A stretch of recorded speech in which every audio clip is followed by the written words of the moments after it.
Bab 346. Jadi Blackwater Mercenaries adalah orang-orang yang menghancurkan rumahmu. Tidak persis, tapi kapten dan wakil kapten pertama mereka yang melakukan itu. Namun, saya hanya bisa membunuh wakil kapten pertama mereka dan bukan kapten mereka. Blackwater berkomplot melawan saya selama upaya pembunuhan ini, jadi itu sebabnya saya melarikan diri ke sini. Ceritakan tentang situasimu. Jika Anda bisa meyakinkan saya tidak akan membunuh Anda dan saya bahkan akan memberi Anda kejutan, kata David. Dia ingin mendengar kisah Blue Enchantress. Jika dia tidak pernah membunuh orang yang tidak bersalah seperti yang dia klaim, dia merasa bahwa akan lebih baik untuk membawa orang ini di bawah komandonya. Bagaimanapun, dia membutuhkan lebih banyak bakat untuk kekuatannya, tetapi tentu saja, dia membutuhkan karakternya untuk dapat diterima juga. Blue Enchantress mulai memberitahu David tentang masa lalunya. Dia tahu bahwa dia sama sekali bukan lawan David. Bagaimanapun, dia bisa merasakan bahwa David seperti lautan sementara dia hanyalah sebuah perahu kecil. Ini adalah bakatnya. Dia tidak hanya bisa menyembunyikan auranya sendiri, tapi dia juga bisa mendeteksi kekuatan orang lain. Dia mengandalkan ini untuk menangkap wakil kapten pertama tentara bayaran air hitam yang lengah dan membunuhnya. Dia berada di tahap awal peringkat naga sementara dia berada di tengah-tengah peringkat naga. Meskipun mereka tampak terpisah setengah langkah, ada celah besar di antara mereka. Jika Blackwater adalah kolam baginya, David adalah laut dan sama sekali tidak ada perbandingan antara keduanya. Jadi, dia hanya bisa melakukan apa yang dikatakan David karena dia tidak ingin mati dan dia juga tidak membunuh semua orang yang menghancurkan rumahnya. Blue Enchantress awalnya adalah putri dari sebuah negara kecil di tepi Chaos Land yang menjalani kehidupan yang riang dan bahagia. Meskipun disebut negara kecil, itu sebenarnya setara dengan area county kecil di Summerland. Namun, negara-negara kecil ini jauh lebih kaya sumber daya daripada kabupaten kecil di Summerland. 10 tahun yang lalu, sumber daya negara kecil ini didambakan oleh kelompok tentara bayaran besar. Kemudian, mereka datang dengan alasan acak dan mulai menyerang negara kecil itu. Meskipun negara Blue Enchantress melawan dengan sekuat tenaga, itu masih dikalahkan dalam menghadapi invasi musuh yang dipersiapkan dengan baik. Semua orang di negara ini dibunuh atau ditangkap. Dengan bantuan tuannya, dia melarikan diri. Pada akhirnya, tuannya juga meninggal secara tragis di tangan musuh untuk melindunginya. Kemudian, dia memulai rencananya untuk membalas dendam, tetapi kelompok tentara bayaran dibubarkan setelah sepenuhnya merebut sumber daya negaranya. Banyak tentara bayaran tingkat tinggi kembali ke negara mereka sendiri untuk menjalani kehidupan mewah karena banyak dari kita, tentara bayaran menengah dan rendah terus-menerus. Di sana dan saya carain dari Blackwater Mercenaries adalah ide Great HN Dude mereka juga yang paling kuat dan yang terbaik dari para prajurit. Melewati penyelidikan konstan bar, tentara bayaran di kelompok itu yang Silindasla Erekari musnah, dengan Fare hitam menjadi SYVITOL terakhir. Tarif Temaning adalah individu tingkat tinggi yang kembali ke negara mereka. Ini. Houruer, mendengar Anareda terlambat. Dia tidak efek Blackwater untuk kelinci dibaca pertengahan Dragon Rank telah jatuh ke dalam Tra dan setelah dia dibius, dia melarikan diri ke sini.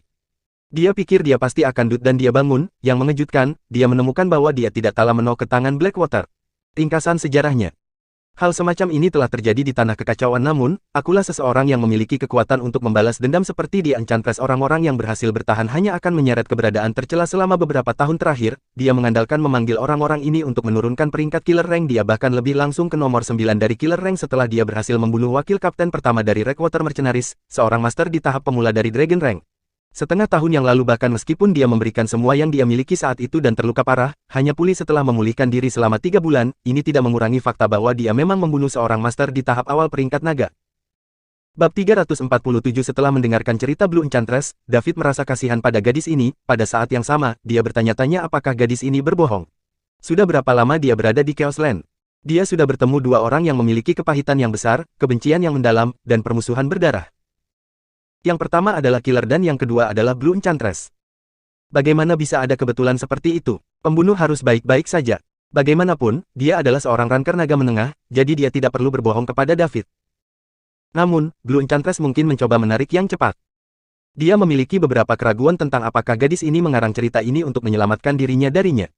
Namun, karena dia tidak tahu apakah dia mengatakan yang sebenarnya atau berbohong, dia hanya akan menyimpannya untuk sementara waktu. Dia akan menilainya berdasarkan kinerja di masa depan dan jika dia berbohong, tidak akan terlambat untuk mengambil tindakan saat itu. Dia tidak takut bahwa dia mungkin memiliki niat jahat terhadapnya. Di hadapan kekuatan absolut, konspirasi dan trik kotor apapun akan sia-sia. Kenyataannya, David tidak tahu bahwa di Chaos Land, banyak orang yang mengalami pertumpahan darah. Namun, orang-orang yang bisa tumbuh sampai mereka memiliki kekuatan yang cukup dan memiliki kesempatan untuk membalas dendam seperti mereka berdua sangat jarang. Mulai sekarang, aku akan memanggilmu Biru dan kamu akan bekerja untukku. Ngomong-ngomong, aku akan memberimu kejutan, Blackwater sudah mati, kata David, menatap Blue Enchantress. Apa, air hitam sudah mati? Betulkah? Blue Enchantress bertanya dengan heran. Dia meninggal saat kamu tidak sadarkan diri tadi. Dia datang untuk menangkapmu, tapi dia menghinaku jadi aku membunuhnya. Awalnya, saya tidak menyukai Anda para pembunuh, tetapi setelah mendengarkan cerita Anda, saya memilih untuk mempercayai Anda dan membuat Anda bersama saya untuk saat ini. Terima kasih, Blue Enchantress berterima kasih padanya sambil terisak pelan. Anda bisa memanggil saya Tuan.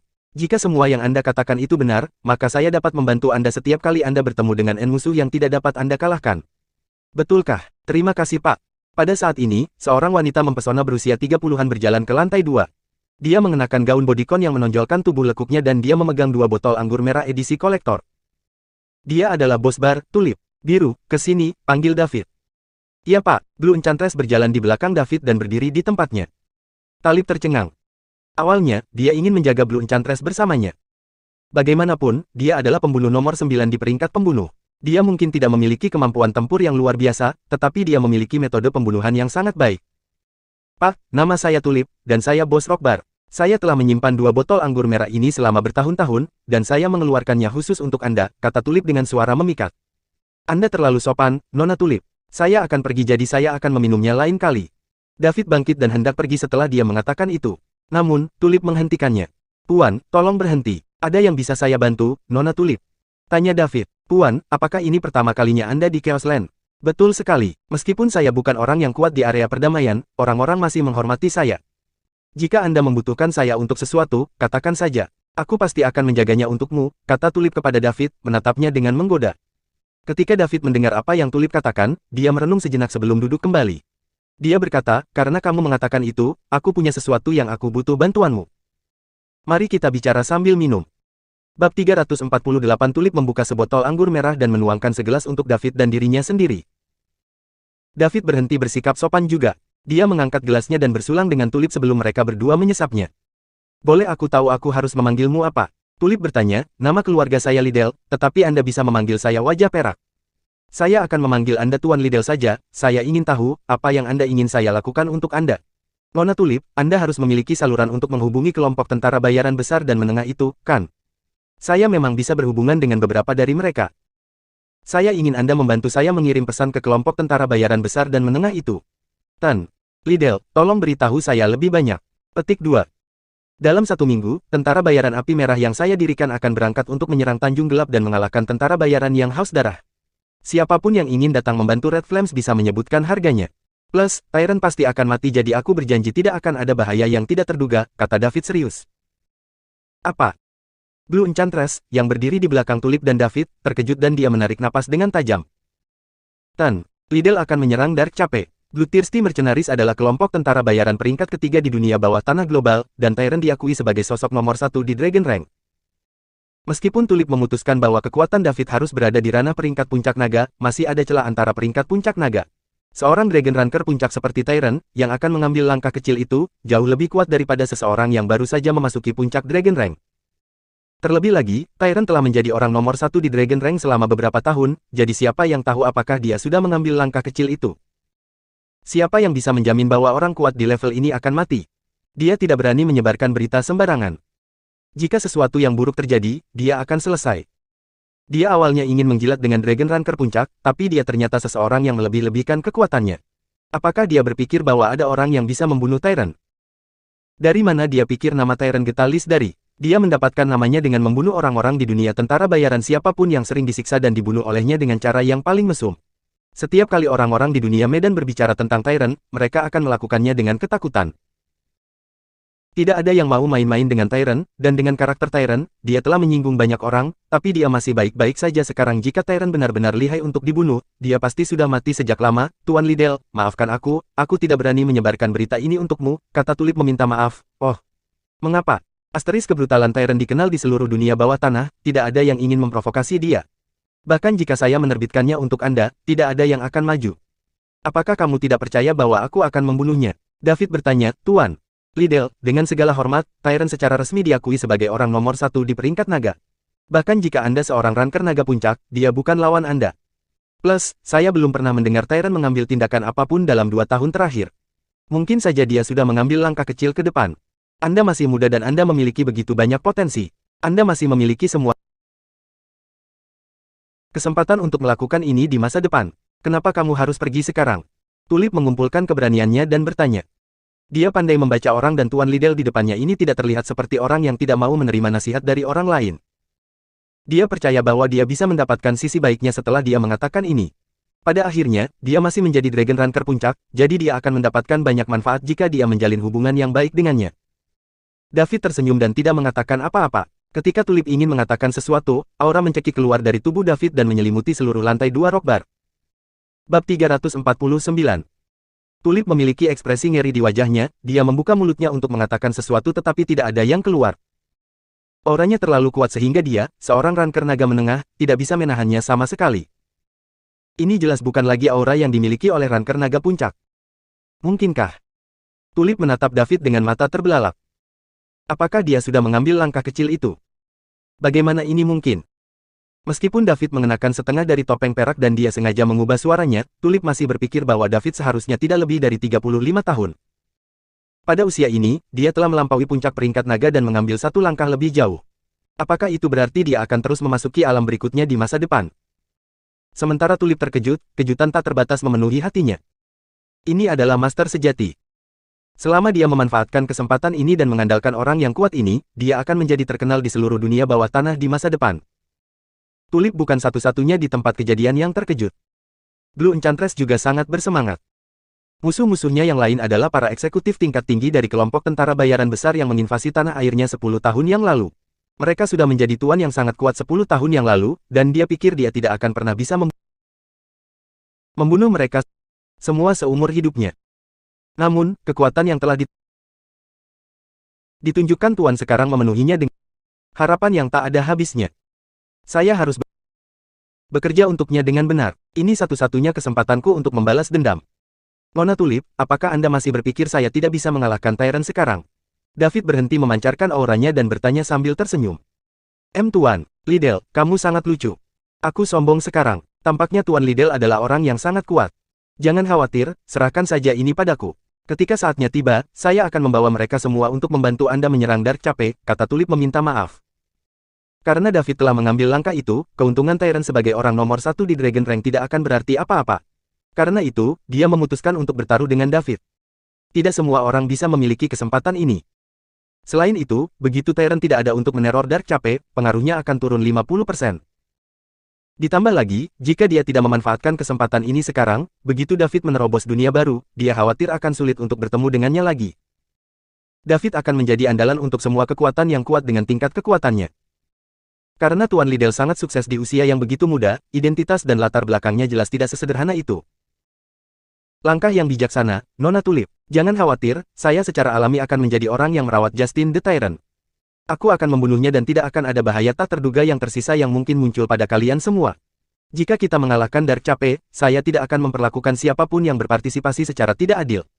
Ketika itu terjadi, Anda dapat memilih untuk terus bekerja untuk saya atau Anda dapat memilih untuk pergi dengan semua uang yang akan cukup bagi Anda untuk menjalani sisa hidup Anda tanpa khawatir. Terima kasih, Tuan Liddell. Saya pasti akan melakukan semua yang saya bisa untuk membantu Anda. Petik 2. Jadi, aku akan menemuimu dalam 1 minggu. Anggurnya cukup enak. Terima kasih atas keramahan Anda. Setelah David selesai berbicara, dia menghabiskan anggur yang tersisa di gelasnya dan kemudian meninggalkan bar bersama dengan Blue Enchantress. Tulip duduk di lantai 2 sendirian dan sedikit linglung. Dia mengingat aura yang baru saja dilepaskan David. Dia benar, dia pasti seseorang yang melampaui puncak peringkat naga dan telah mengambil langkah kecil itu. Itulah alasan mengapa dia bisa menempatkannya di bawah tekanan yang begitu besar dan membuatnya sulit untuk menggerakkan tubuhnya. Plus, Tuan Liddell bahkan menyebut Tyrant sebagai Justin the Tyrant. Ini berarti dia pasti mengenal Tyrant. Karena dia mengenalnya, maka dia pasti sudah siap. Jadi, layak baginya untuk mencoba masalah ini. Jika mereka menang, dengan dia menggilat pria kuat seperti Tuan Liddell, identitasnya juga akan meningkat ketika dia menerobos ke alam berikutnya. Bab 350. Pada saat itu, mengapa dia harus menjalani kehidupan yang genit di Chaos Land? Meskipun dia kuat dan merupakan ranker naga menengah, di Chaos Land, kekuatan beberapa kapten kelompok tentara bayaran skala besar telah mencapai tahap akhir dari peringkat naga dan wakil kapten pertama mereka juga memiliki kekuatan naga tengah. Serdadu. Tentara bayaran air hitam hanya bisa dianggap sebagai bagian bawah di antara kelompok tentara bayaran besar. Begitu tentara bayaran hitam bertemu dengan mereka, mereka harus merendahkan diri untuk menyenangkan mereka.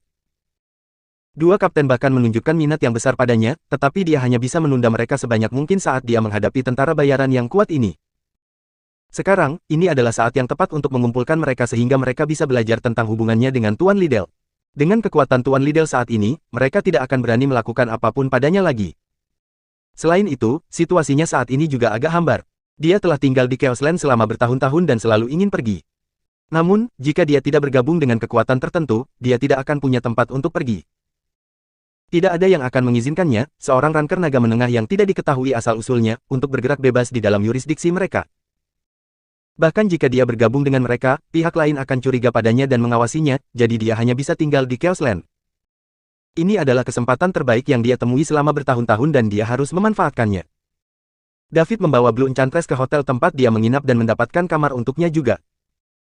Ketika keduanya baru saja berjalan ke koridor, Blue Enchantress berbisik di telinganya, "Tuan, seseorang memperhatikan Anda. Saya pikir mereka mungkin ingin mengambil tindakan terhadap Anda." Petik 2. "Oh, kamu juga bisa merasakannya?" tanya David penasaran. "Ya, ini adalah bakatku. Besar, saya akan menyerahkan ini kepada Anda. Jika mereka menginginkan uang dan hidup saya, maka Anda harus membunuh mereka. Jika mereka hanya menginginkan uang, maka Anda harus memberi mereka pelajaran," kata David. Kekuatan pikirannya yang kuat secara alami memungkinkan dia untuk merasakan bahwa beberapa orang sedang mengawasinya. Salah satunya adalah wanita yang mengetuk pintunya ketika dia sampai di hotel. "Iya, Pak." Setelah Blue Enchantress mengatakan itu, dia perlahan menghilang. Dia memang seorang pembunuh bayaran karena dia sangat pandai menyamar. Untungnya, dia memiliki kekuatan pikiran yang kuat, jika tidak, orang biasa tidak akan bisa memperhatikannya. David kembali ke kamarnya, dan setelah beberapa saat, dia mendengar ketukan di pintu. Dia membuka pintu dan melihat biru. Di sebelahnya ada seorang pria parubaya berlutut di tanah. Ketika pria parubaya itu melihat David, dia segera bersujud. "Tuan, kami gagal mengenali seseorang yang sekuat Anda dan kami menyinggung Anda. Tolong lepaskan kami." "Kamu seharusnya menjadi pelanggar berulang di sini, kan?" tanya David. "Tuan, kami hanya ingin uang dan kami tidak akan pernah menyakiti siapapun. Kami dapat memberikan semua uang kami kepada Anda, tetapi tolong luangkan kami," kata pria parubaya itu sambil bersujud. "Mulai sekarang, jangan biarkan aku melihatmu melakukan bisnis curang seperti ini lagi." Nyah. Ketika David mengucapkan kata terakhir, dia mengisinya dengan otoritas yang luar biasa. Pria parubaya itu bergetar dan teror yang intens memenuhi hatinya. Dia tidak berani melawan sama sekali. Kata-kata David seperti dekrit kekaisaran dan itu ditato di hatinya. "Ya, tentu saja, kami pasti akan membuka lembaran baru. Terima kasih karena tidak membunuh kami, Tuan." David menutup pintu dan Blue Enchantress juga membuka pintu di sebelahnya sebelum memasuki ruangan. Hanya pria parubaya yang dibiarkan berlutut di depan pintu David, menyeka keringat di dahinya. Dia hampir mati jadi, tentu saja, dia terguncang sampai ke intinya. Dia berlutut di sana selama 10 menit lagi. Setelah dia memastikan semuanya baik-baik saja, dia bangkit dan pergi dengan cepat. Bab 351. Seminggu berlalu dengan cepat. Selama minggu ini, David dan Blue Enchantress akan berjalan-jalan di area perdamaian setiap hari. Mereka menjebak orang dan juga merayu mereka yang tidak memiliki pekerjaan yang layak untuk mengambil umpan. Namun, dia dan Blue Enchantress juga sering memberikan pelajaran kepada orang-orang yang ingin merampok mereka karena penampilan mereka yang kaya. Dua orang bahkan ingin melakukan pelecehan seksual terhadap Blue Enchantress dan merampok uang mereka. Namun, mereka dengan cepat dibunuh oleh yang terakhir. Dalam seminggu terakhir, dua orang yang membenci kejahatan muncul di area perdamaian, dan mereka sangat menakuti orang-orang yang beroperasi di bidang ini sehingga mereka tidak berani keluar. Karena itu, dalam 2 hari terakhir, tidak ada yang mengambil umpan sama sekali. Hari ini adalah hari ketika semua orang berkumpul. David sedang duduk di kursi utama aula di tempat pertemuan sementara Red Flame Mercenaries, dengan Blue Enchantress dan Paul berdiri di belakangnya. Pada saat ini, aula itu penuh dengan orang, tidak seperti seminggu yang lalu ketika hanya ada selusin orang yang hadir. Mereka semua adalah kapten dari kelompok tentara bayaran dengan berbagai ukuran di Chaosland. Kebanyakan dari mereka datang untuk mendapatkan komisi tinggi dan tidak banyak dari mereka yang benar-benar ingin bergabung dengan Red Flame. Hanya tim kecil Killer, Blackwater Mercenaries, dan beberapa tentara bayaran yang tersebar yang benar-benar ingin bergabung. Namun, kelompok itu juga jauh lebih kuat dari seminggu yang lalu. Sekarang ada 3 master di tahap akhir Dragon Rank, dan mereka semua adalah kapten dari kelompok tentara bayaran besar di Chaosland. 2 dari mereka direkrut oleh Tulip sementara 1 dibujuk oleh Killer. Selain itu, ada juga banyak Dragon Ranker tingkat menengah dan pemula lainnya. Dengan begitu banyak kekuatan besar dan kecil berkumpul bersama, kelompok mereka mulai terlihat serius. Ditambah dengan fakta bahwa David adalah seorang supermaster di atas level puncak, tidak ada yang berani mengabaikan keberadaan kekuatannya. "Saya Silverface, Kapten Red Flame Mercenaries dan penggagas misi ini. Jika Anda memiliki pertanyaan, Anda dapat bertanya kepada saya," kata David. "Kapten Silverface, bisakah kamu benar-benar membunuh Tyrant?" Tanya Lion King, salah satu kapten di tahap akhir Dragon Rank. Ini juga menjadi perhatian semua orang yang hadir. Mereka menyukai uang, tetapi mereka juga perlu hidup untuk menghabiskan uang. Jika Terran tidak mati selama serangan mereka di Dark Cape kali ini, semua orang harus menderita di masa depan. Tentu saja, aku tidak akan bercanda tentang ini dengan kalian. David berkata. Bagaimana Anda akan membuktikannya? Bicara itu murah, kami tidak akan. Sebelum Lion King selesai berbicara, David memancarkan aura yang menakutkan semua orang yang hadir. Itu menyelimuti seluruh aula dan kemudian menghilang dalam sekejap. Apakah kamu percaya padaku sekarang? David bertanya dengan ragu-ragu. 1-1 percayalah. Saya tidak menyangka Kapten Silverface mengambil langkah itu. Aku merasa sangat malu karena lebih rendah darimu. Lion King, pasti akan mendukungmu, Kapten Silverface, kata Lion King dengan hormat. Semakin kuat mereka, semakin baik mereka memahami kekuatan David. Dengan kekuatan Raja Singa, yang berada di tahap akhir peringkat naga, dia sama sekali tidak memiliki ruang untuk melawan dalam menghadapi aura yang baru saja dikeluarkan David. Ini bukan sesuatu yang bisa dilakukan oleh Ranker Naga Puncak.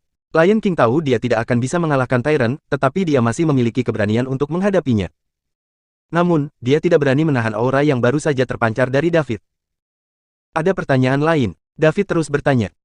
Kapten Silverface, saya ingin bertanya bagaimana kita harus membagi keuntungan setelah kita mengalahkan Dark Cape. Lagi pula, kami datang untuk mendapatkan keuntungan jadi lebih baik jika kami menjelaskannya sekarang. Plus, selain Anda, kami yang terkuat di antara semua tentara bayaran dan kami membawa begitu banyak orang. Kita tidak bisa mendapatkan perlakuan yang sama seperti yang lain, kan? Tuan lain pada tahap akhir peringkat naga bertanya. Tuan-tuan lainnya juga memandang David, menunggu jawabannya.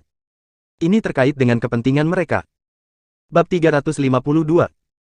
Dark Cape diberkati oleh surga, dan jika mereka dapat bersama-sama menempati dan mengelola tanah, kehidupan mereka di masa depan akan jauh lebih nyaman. Bahkan jika mereka tidak bisa, mereka akan mencoba untuk mendapatkan lebih banyak manfaat dari Silverface.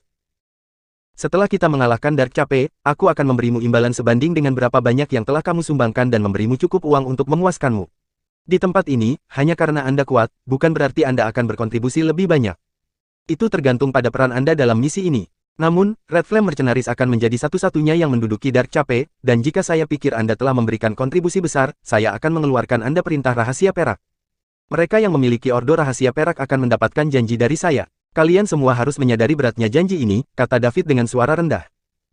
Ketika David mengatakan ini, mata semua orang berbinar. Janji dari Kapten Silverface. Dengan wilayahnya saat ini, itu adalah hadiah yang sangat besar. Jika mereka menyimpan perintah rahasia ini sampai hari dia menerobos ke alam berikutnya, nilainya akan meningkat secara eksponensial. Jika ini dibiarkan sampai akhir, itu akan menjadi fondasi kekuatan. Ini akan menjamin keamanan mereka setidaknya selama beberapa dekade. Tidak ada yang bisa menahan godaan seperti itu. Sebuah janji dari seorang master yang akan menerobos ke alam legendaris. Semua orang di tempat kejadian telah berada di Chaos Land selama bertahun-tahun, jadi siapa di antara mereka yang tidak memiliki musuh? Pada saat ini, jika Red Flame Mercenaries menjatuhkan Dark Cape dan Kapten Silverface membunuh Tyrant, ketenarannya akan meroket dan siapapun yang memegang Silver Secret Order juga akan dihormati. Jangan khawatir, Kapten Wajah Perak. Karena Anda telah mengatakannya, kami akan melakukan segala daya kami untuk membantu Anda merebut Dark Cape. Ya, kami pasti akan membantumu mengendalikan Dark Cape, kata semua orang serempak. Baiklah, sekarang tidak ada yang punya masalah, kamu harus memimpin timmu sendiri dan memecahnya menjadi kelompok-kelompok kecil. Kita akan bertemu di sisi barat Dark Cape dalam 3 hari. Sesampai di sana, saya akan menantang Tyrant, peringkat naga nomor 1, dan semua orang akan menyaksikan bagaimana saya membunuh Tyrant secara langsung. Semua orang pergi dengan tim mereka di belakangnya. Saat ini, mereka harus bergegas ke Dark Cape. Lokasi mereka saat ini hampir 1000 km jauhnya dari Dark Cape. Meskipun 3 hari lebih dari cukup, mereka masih ingin sampai di sana sesegera mungkin, agar tidak ketinggalan pertempuran abad ini. Pertempuran ini ditakdirkan untuk dicatat dalam sejarah.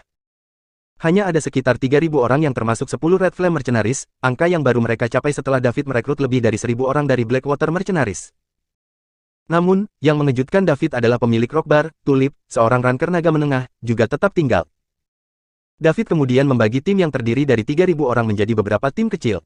Dia membiarkan killer dan anggota terkuat lainnya masing-masing memimpin tim sebelum lepas landas. Sementara itu, David membawa Blue Enchantress dan pergi sendiri. Tanjung Gelap. Di daratan yang berbatasan dengan Summerland dan Falconia, satu-satunya tempat yang tidak terganggu oleh medan magnet. Lokasi geografis tempat ini unik, dan kedua kerajaan terpaksa melewati daerah ini jika mereka ingin berdagang. Bahkan pesawat pun perlu terbang di atasnya. Tak satu pun dari kedua kekaisaran mengizinkan satu sama lain untuk menduduki wilayah ini, jadi tentara bayaran yang haus darah mengambil kesempatan untuk melakukannya.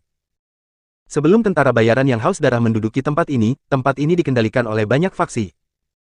Namun, setelah direbut oleh tentara bayaran yang haus darah, tempat ini secara eksklusif berada di bawah kendali mereka. Siapapun yang melewati tempat ini, apakah itu mobil, kapal, atau pesawat, perlu membayar, sehingga biaya pos pemeriksaan yang dikumpulkan oleh tentara bayaran haus darah setiap tahun menjadi jumlah yang sangat besar. Oleh karena itu, meskipun memiliki puluhan ribu anggota, setelah menempati tempat ini, tentara bayaran yang haus darah tidak perlu melakukan satu misi pun. Tempat ini terlalu menguntungkan, sehingga mereka tidak perlu khawatir tentang uang sama sekali. Bab 353. Ada sebuah kastil besar di tengah Dark Cape.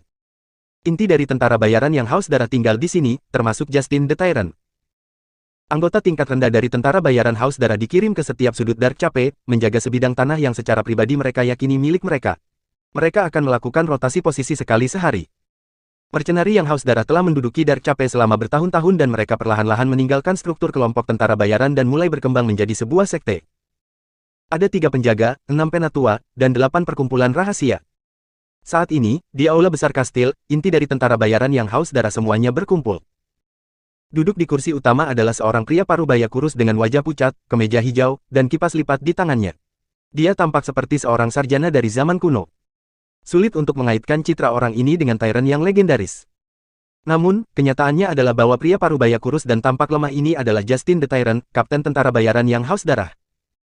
Kekuatannya mencapai puncak peringkat naga dan dia telah menjadi nomor 1 di peringkat naga selama 5 tahun. Semua orang yang menantangnya telah dibunuh secara brutal dengan berbagai cara. Reputasi brutalnya bergema di seluruh dunia bawah tanah, membuat banyak orang gemetar hanya dengan menyebut namanya. Parker, laporkan situasinya, kata Justin the Tyrant. Ya, Kapten, salah satu pria parubaya berusia 40-an berdiri dan menjawab. Segera setelah itu, dia melanjutkan, ketika kami memeriksa tepi perairan Dark Cape kali ini, kami menemukan sebuah kapal pesiar mewah dengan lebih dari 1.000 orang di dalamnya, 700 di antaranya adalah tamu dan lebih dari 300 adalah staf. 700 orang ini semuanya berasal dari lingkaran kelas atas lebih dari 10 negara, termasuk 2 kerajaan. Petik 2. Semuanya, apa yang harus kita lakukan dengan orang-orang ini? Tanya Tiran. Kapten, mengapa kita tidak membiarkan orang-orang dari 2 kerajaan pergi? Dan kami akan meminta keluarga yang lain untuk menyiapkan uang tebusan yang besar sebagai ganti mereka. Saya pikir kita harus memperlakukan mereka secara setara. Kami tidak bisa memihak pada 2 kerajaan.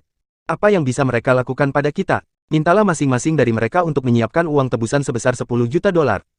Kami akan membebaskan para sandera setelah kami menerima uang, jika tidak, kami akan membuang mereka ke laut untuk memberi makan ikan. Setuju, kita tidak bisa membiarkan orang lain memandang rendah tentara bayaran yang haus darah. Kedua kekaisaran juga harus membayar untuk mendapatkan kembali orang-orang mereka, tetapi saya harus memilih 2 gadis untuk menghangatkan tempat tidur saya terlebih dahulu, saya belum pernah mencoba kecantikan dari kelas atas sebelumnya. Ya saya setuju, saya ingin memilih beberapa juga. Petik 2. Saya juga setuju. Para eksekutif tingkat tinggi di ruangan itu angkat bicara. Namun, beberapa orang mengungkapkan pandangan yang berbeda. Saya pikir lebih baik tidak menyinggung kedua kerajaan. Jika kedua kerajaan bergabung untuk mengusir kita, kita akan tamat.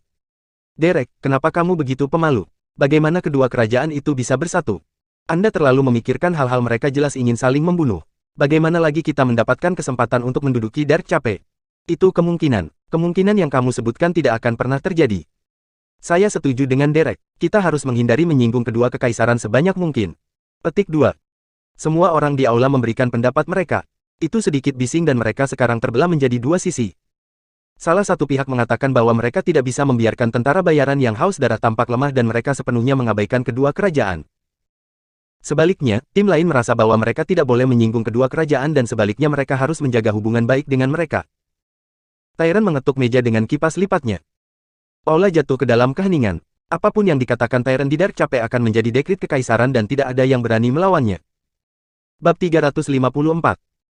Tyrant berpikir sejenak dan berkata, minta semua identitas orang-orang ini dan minta tebusan sesuai dengan situasi keluarga mereka, katakan saja setengah dari harta keluarga mereka. Adapun warga dari 2 kerajaan besar, ambil saja sejumlah uang dari mereka sebagai tanda. Anda dapat memilih salah satu dari mereka yang menolak untuk membayar, dan Anda dapat membuang sisanya ke kolam untuk memberi makan piranha. Kapten Tyrant telah membuat keputusan akhir dan tidak ada yang mengajukan keberatan. Memberi makan sandera ke piranha jauh lebih kejam daripada membuang mereka ke laut.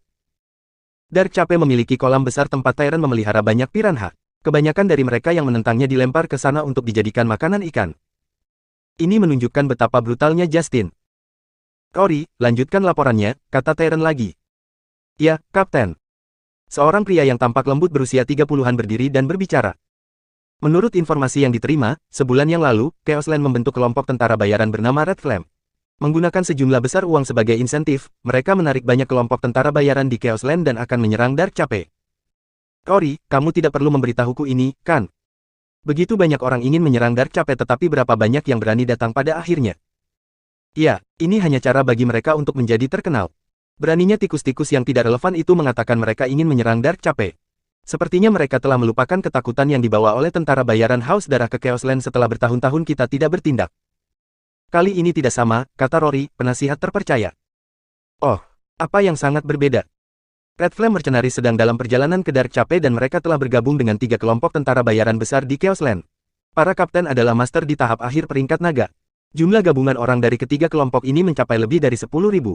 Selain Red Flame dan kelompok tentara bayaran kecil dan menengah yang tersebar, ada lebih dari 20.000 orang dalam perjalanan untuk menyerang Dark Cape. Plus, Red Flame Mercenaries bahkan menghabiskan banyak uang untuk membeli banyak senjata paling canggih untuk mempersiapkan ini, kata Rory dengan ekspresi serius di wajahnya. Setelah Rory mengatakan itu, para eksekutif tingkat tinggi di ruangan itu semua terkejut. Pasukan sekutu lebih dari 20.000 orang sedang dalam perjalanan untuk menyerang Dark Cape dengan senjata paling canggih di dunia. Ini bukan lelucon. Itu pasti akan menyebabkan banyak masalah bagi mereka karena pertempuran ini tidak akan mudah. Tetap saja, mereka tidak pernah berpikir mereka akan kalah karena Tyron adalah kapten mereka. Rory, siapa kapten tentara bayaran api merah? Bagaimana dia meyakinkan 3 kelompok tentara bayaran untuk datang dan mengadili kematian? Seseorang bertanya. Aku tidak tahu identitasnya untuk saat ini, aku hanya tahu dia memakai topeng perak dan menyebut dirinya sendiri. Wajah perak, dia muncul di Chaosland lebih dari seminggu yang lalu. Diduga dia telah mencapai puncak peringkat naga, jika tidak, saya tidak dapat menjelaskan mengapa 3 master pada tahap akhir peringkat naga akan setuju untuk datang. Setelah Rory selesai berbicara, dia memandang semua orang dengan ekspresi serius. Jika semua orang baru saja terkejut, sekarang, mereka terkejut. Seorang Supermaster di puncak Dragon Rank memimpin 3 master hebat di tahap akhir Dragon Rank. Tampaknya juga akan ada beberapa pemula dan ranker naga menengah. Plus, ada 20.000 pasukan sekutu dan senjata canggih yang tak terhitung jumlahnya. Bahkan jika kekuatan ini tidak sebanding dengan tentara bayaran yang haus darah, itu tidak jauh di belakang. Jika kapten dihalau oleh puncak Dragon Ranker pihak lain, maka sangat sulit untuk menentukan hasil dari pertempuran ini. Lagi pula, mereka telah tinggal di Dark Cape selama hampir 10 tahun dan kebiadaban mereka telah lama berkurang oleh kehidupan yang nyaman dan damai ini. Dalam beberapa tahun terakhir, beberapa wanita yang diculik di sini melalui berbagai cara telah melahirkan beberapa anak. Karenanya, di dalam hati mereka, orang-orang ini tidak lagi mau bertarung sampai mati lagi. Bab 355. Kapten, saya pikir kita perlu memberi perhatian khusus pada insiden ini dan membawa Wali dan Penatua kembali. Ini pasti akan menjadi pertarungan yang sulit kali ini dan kami tidak bisa menganggapnya enteng. Parker berkata, ya, mereka menyerang kita dengan sangat agresif. Kita harus memanggil Wali dan Tetua sesegera mungkin sehingga kita dapat merencanakan semuanya dengan tepat dan tidak memberi musuh kesempatan. Petik 2.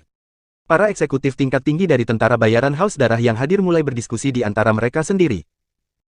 Tyron duduk di kursinya dengan mantap dan dia tidak mengatakan apa-apa. Dia membiarkan semua orang berdiskusi.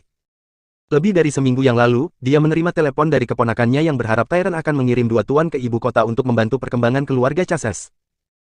Pada akhirnya, mereka adalah keluarganya sehingga dia tidak bisa menolak. Selain itu, jika ayahnya Joseph tidak mengirimnya ke luar negeri dalam semalam, dia mungkin masih berjongkok di penjara di Summerland.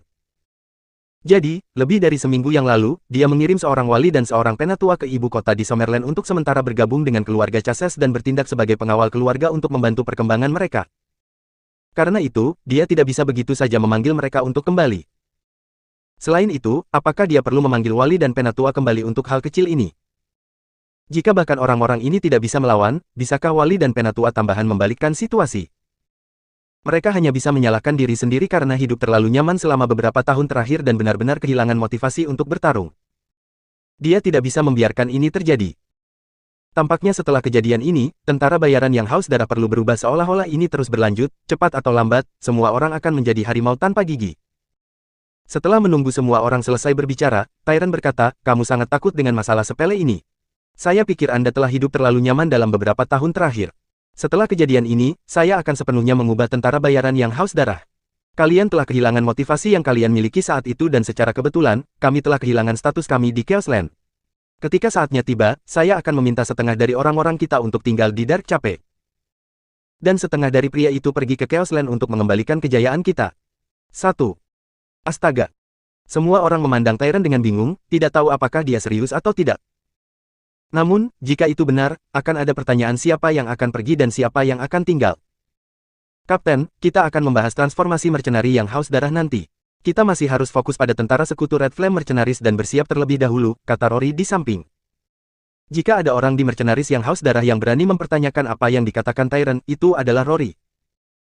Ini bukan karena seberapa kuat Rory, tetapi karena banyak idenya telah membuat Dark Cape berhasil setelah mereka merebut Dark Corner. Meskipun Tyrant kejam, dia tidak bodoh. Jika tidak, bagaimana dia bisa mencapai begitu banyak? Karenanya, dia sangat akomodatif kepada Rory. Rory, apakah menurutmu yang lain masih akan berani melanjutkan serangan mereka di Dark Cape jika aku membunuh Kapten Red Flame Mercenaries? Tanya Tyrant. Rory tercengang. Dilihat dari situasi saat ini dari tentara sekutu Red Flame Mercenaries yang tersebar, selama Silverfest, seorang Dragon Ranker puncak, mati, tidak ada orang lain yang berani menyerang Dark Cape. Namun, dia membayangkan bahwa jika Kapten dihalangi oleh wajah perak, pertarungan yang sulit akan terjadi. Mercenari yang haus darah saat ini bukan lagi mercenari yang haus darah di masa lalu. Jika mereka benar-benar mencoba bertarung, mereka mungkin tidak akan bisa mengalahkan tentara bayaran yang telah melakukan misi di Chaos Land sepanjang tahun. Tapi jika Anda terhalang oleh wajah perak, Kapten, kami belum tentu menang, kata Rory. Kau tidak percaya padaku. Saya hanya perlu mempertimbangkan semua kemungkinan untuk sepenuhnya siap, kata Rory serius. Kalau begitu aku harus memberitahumu bahwa sebenarnya ada celah antara peringkat puncak naga. Ada alam transisi lain di atas puncak. Jika Anda mengambil langkah itu, bahkan peringkat puncak naga pun tidak akan berarti apa-apa.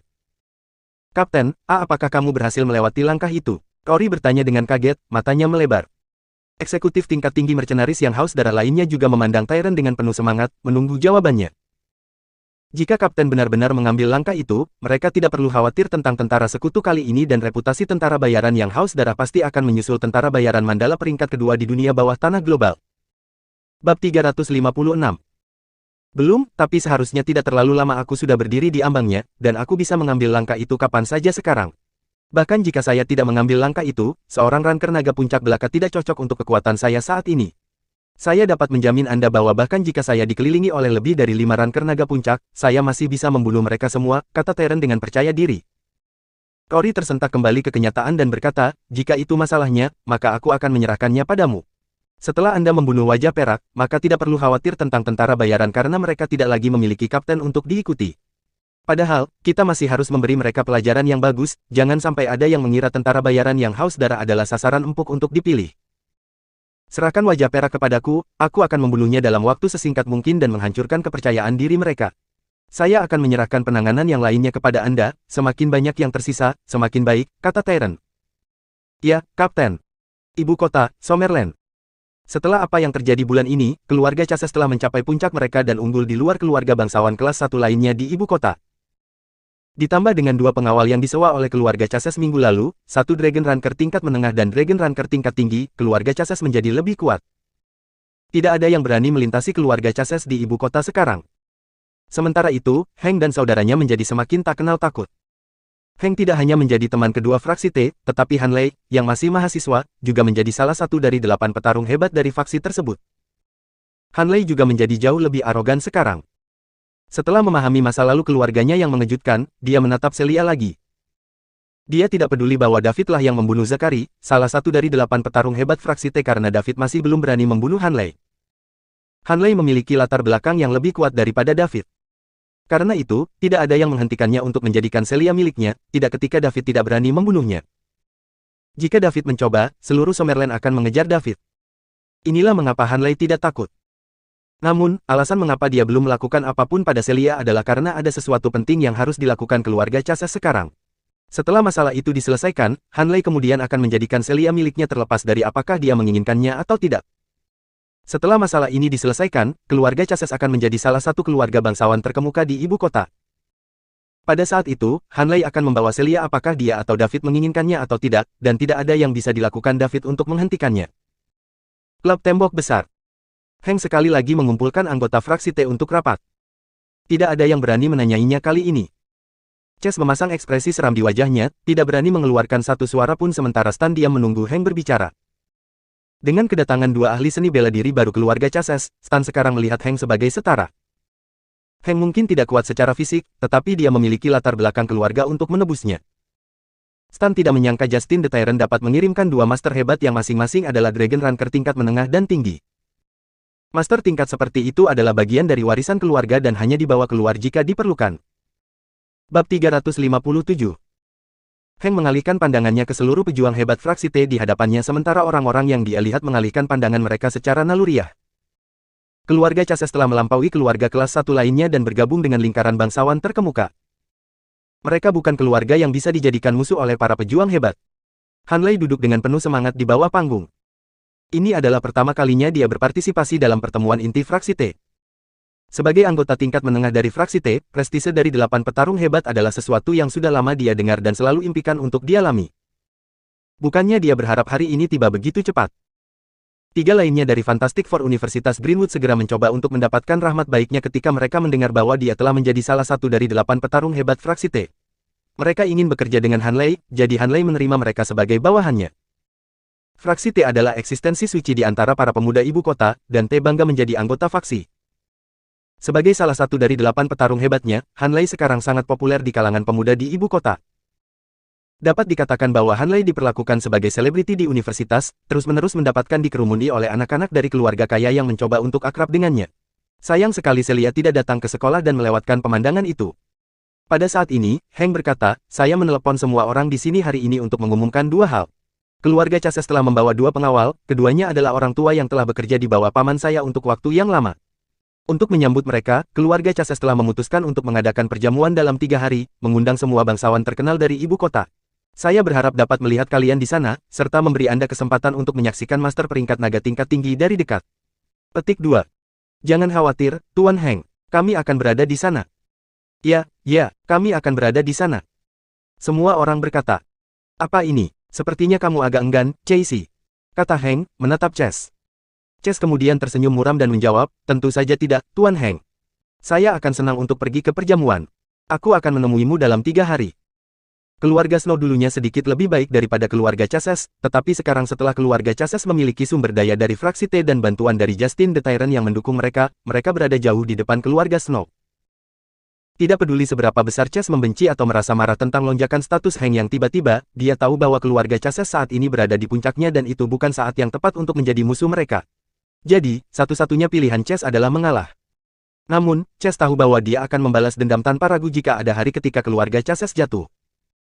Itu bagus, kalau begitu. Dan di sini saya berpikir bahwa Anda akan menolak dan membuat saya terlihat buruk di depan semua orang. Heng berkata dengan senyum samar. Kemudian, Heng menoleh ke Stan dan berkata, saya berharap dapat melihat Anda juga, Stan. Bagaimana aku bisa menolak undanganmu, Heng? Saya ingin melihat master peringkat naga peringkat tinggi dari dekat, jawab Stan sambil tersenyum. Karena semua orang setuju, maka aku akan menunggu kalian semua di kediaman Chases dalam 3 hari. Oh, benar, aku hampir lupa memberitahumu. Pamanku sebenarnya memiliki selusin lebih dari Dragon Ranker di bawahnya. Petik 2. Setelah ini, Heng berjalan keluar dari kamar pribadi dengan tawa keras saat Han Lei mengikutinya.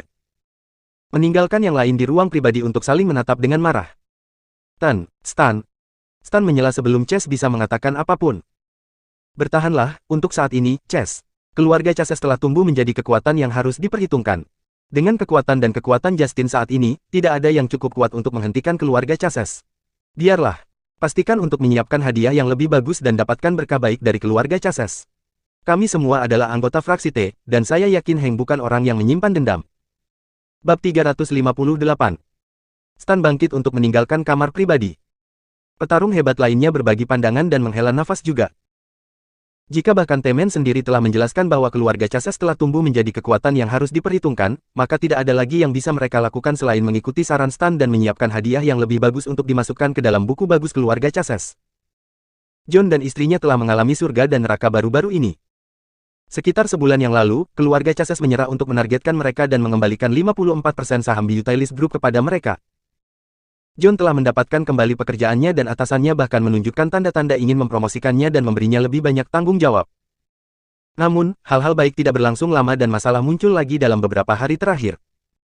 Masalah muncul dengan perusahaan dan karir John terhenti. Pasangan itu menghabiskan hari-hari mereka dengan mengerutkan kening di rumah. Celia melakukan seperti yang diperintahkan David dan tidak menghadiri kelas apapun di Greenwood. Dia adalah wanita yang pengertian, dan dia tahu ini bukan waktunya untuk menimbulkan lebih banyak masalah bagi orang tuanya dan David. Jadi, dia tidak meninggalkan rumah sama sekali dan tinggal di rumah.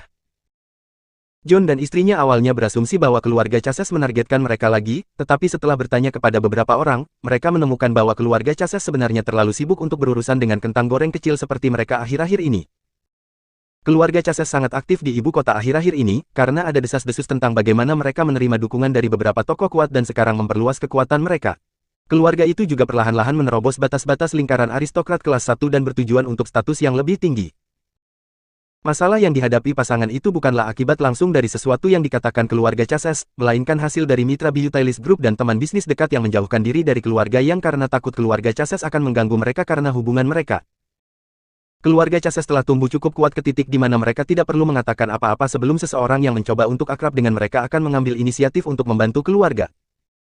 Ini adalah perlakuan yang hanya dimiliki oleh 4 keluarga bangsawan teratas di ibu kota dinikmati.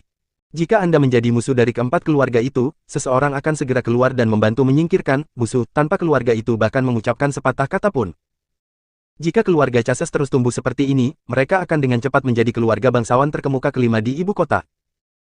Namun, setiap keluarga yang ingin menjadi keluarga bangsawan terhormat kelima pasti akan menghadapi rintangan yang ditetapkan oleh 4 lainnya untuk menghentikan mereka. Lagi pula, hanya ada begitu banyak manfaat untuk dibagikan, dan setiap pendatang baru berarti redistribusi manfaat tersebut. Setiap pihak akan dipaksa untuk menuai lebih sedikit manfaat sejak saat itu. Namun, keluarga Chases memiliki Justin Chases yang sangat kuat mengawasi mereka, jadi tidak ada yang berani melewati mereka. Karena itu, keempat keluarga ini lebih suka menuai lebih sedikit manfaat daripada menjadikan Justin sebagai musuh. Sebagai sosok legendaris di Summerland, Justin sudah berusia 120 tahun. Tubuhnya perlahan-lahan merosot tetapi meskipun demikian, Summerland tidak mau memulai pertarungan dengannya, jangan sampai Falconia mengambil kesempatan untuk menyerang Summerland.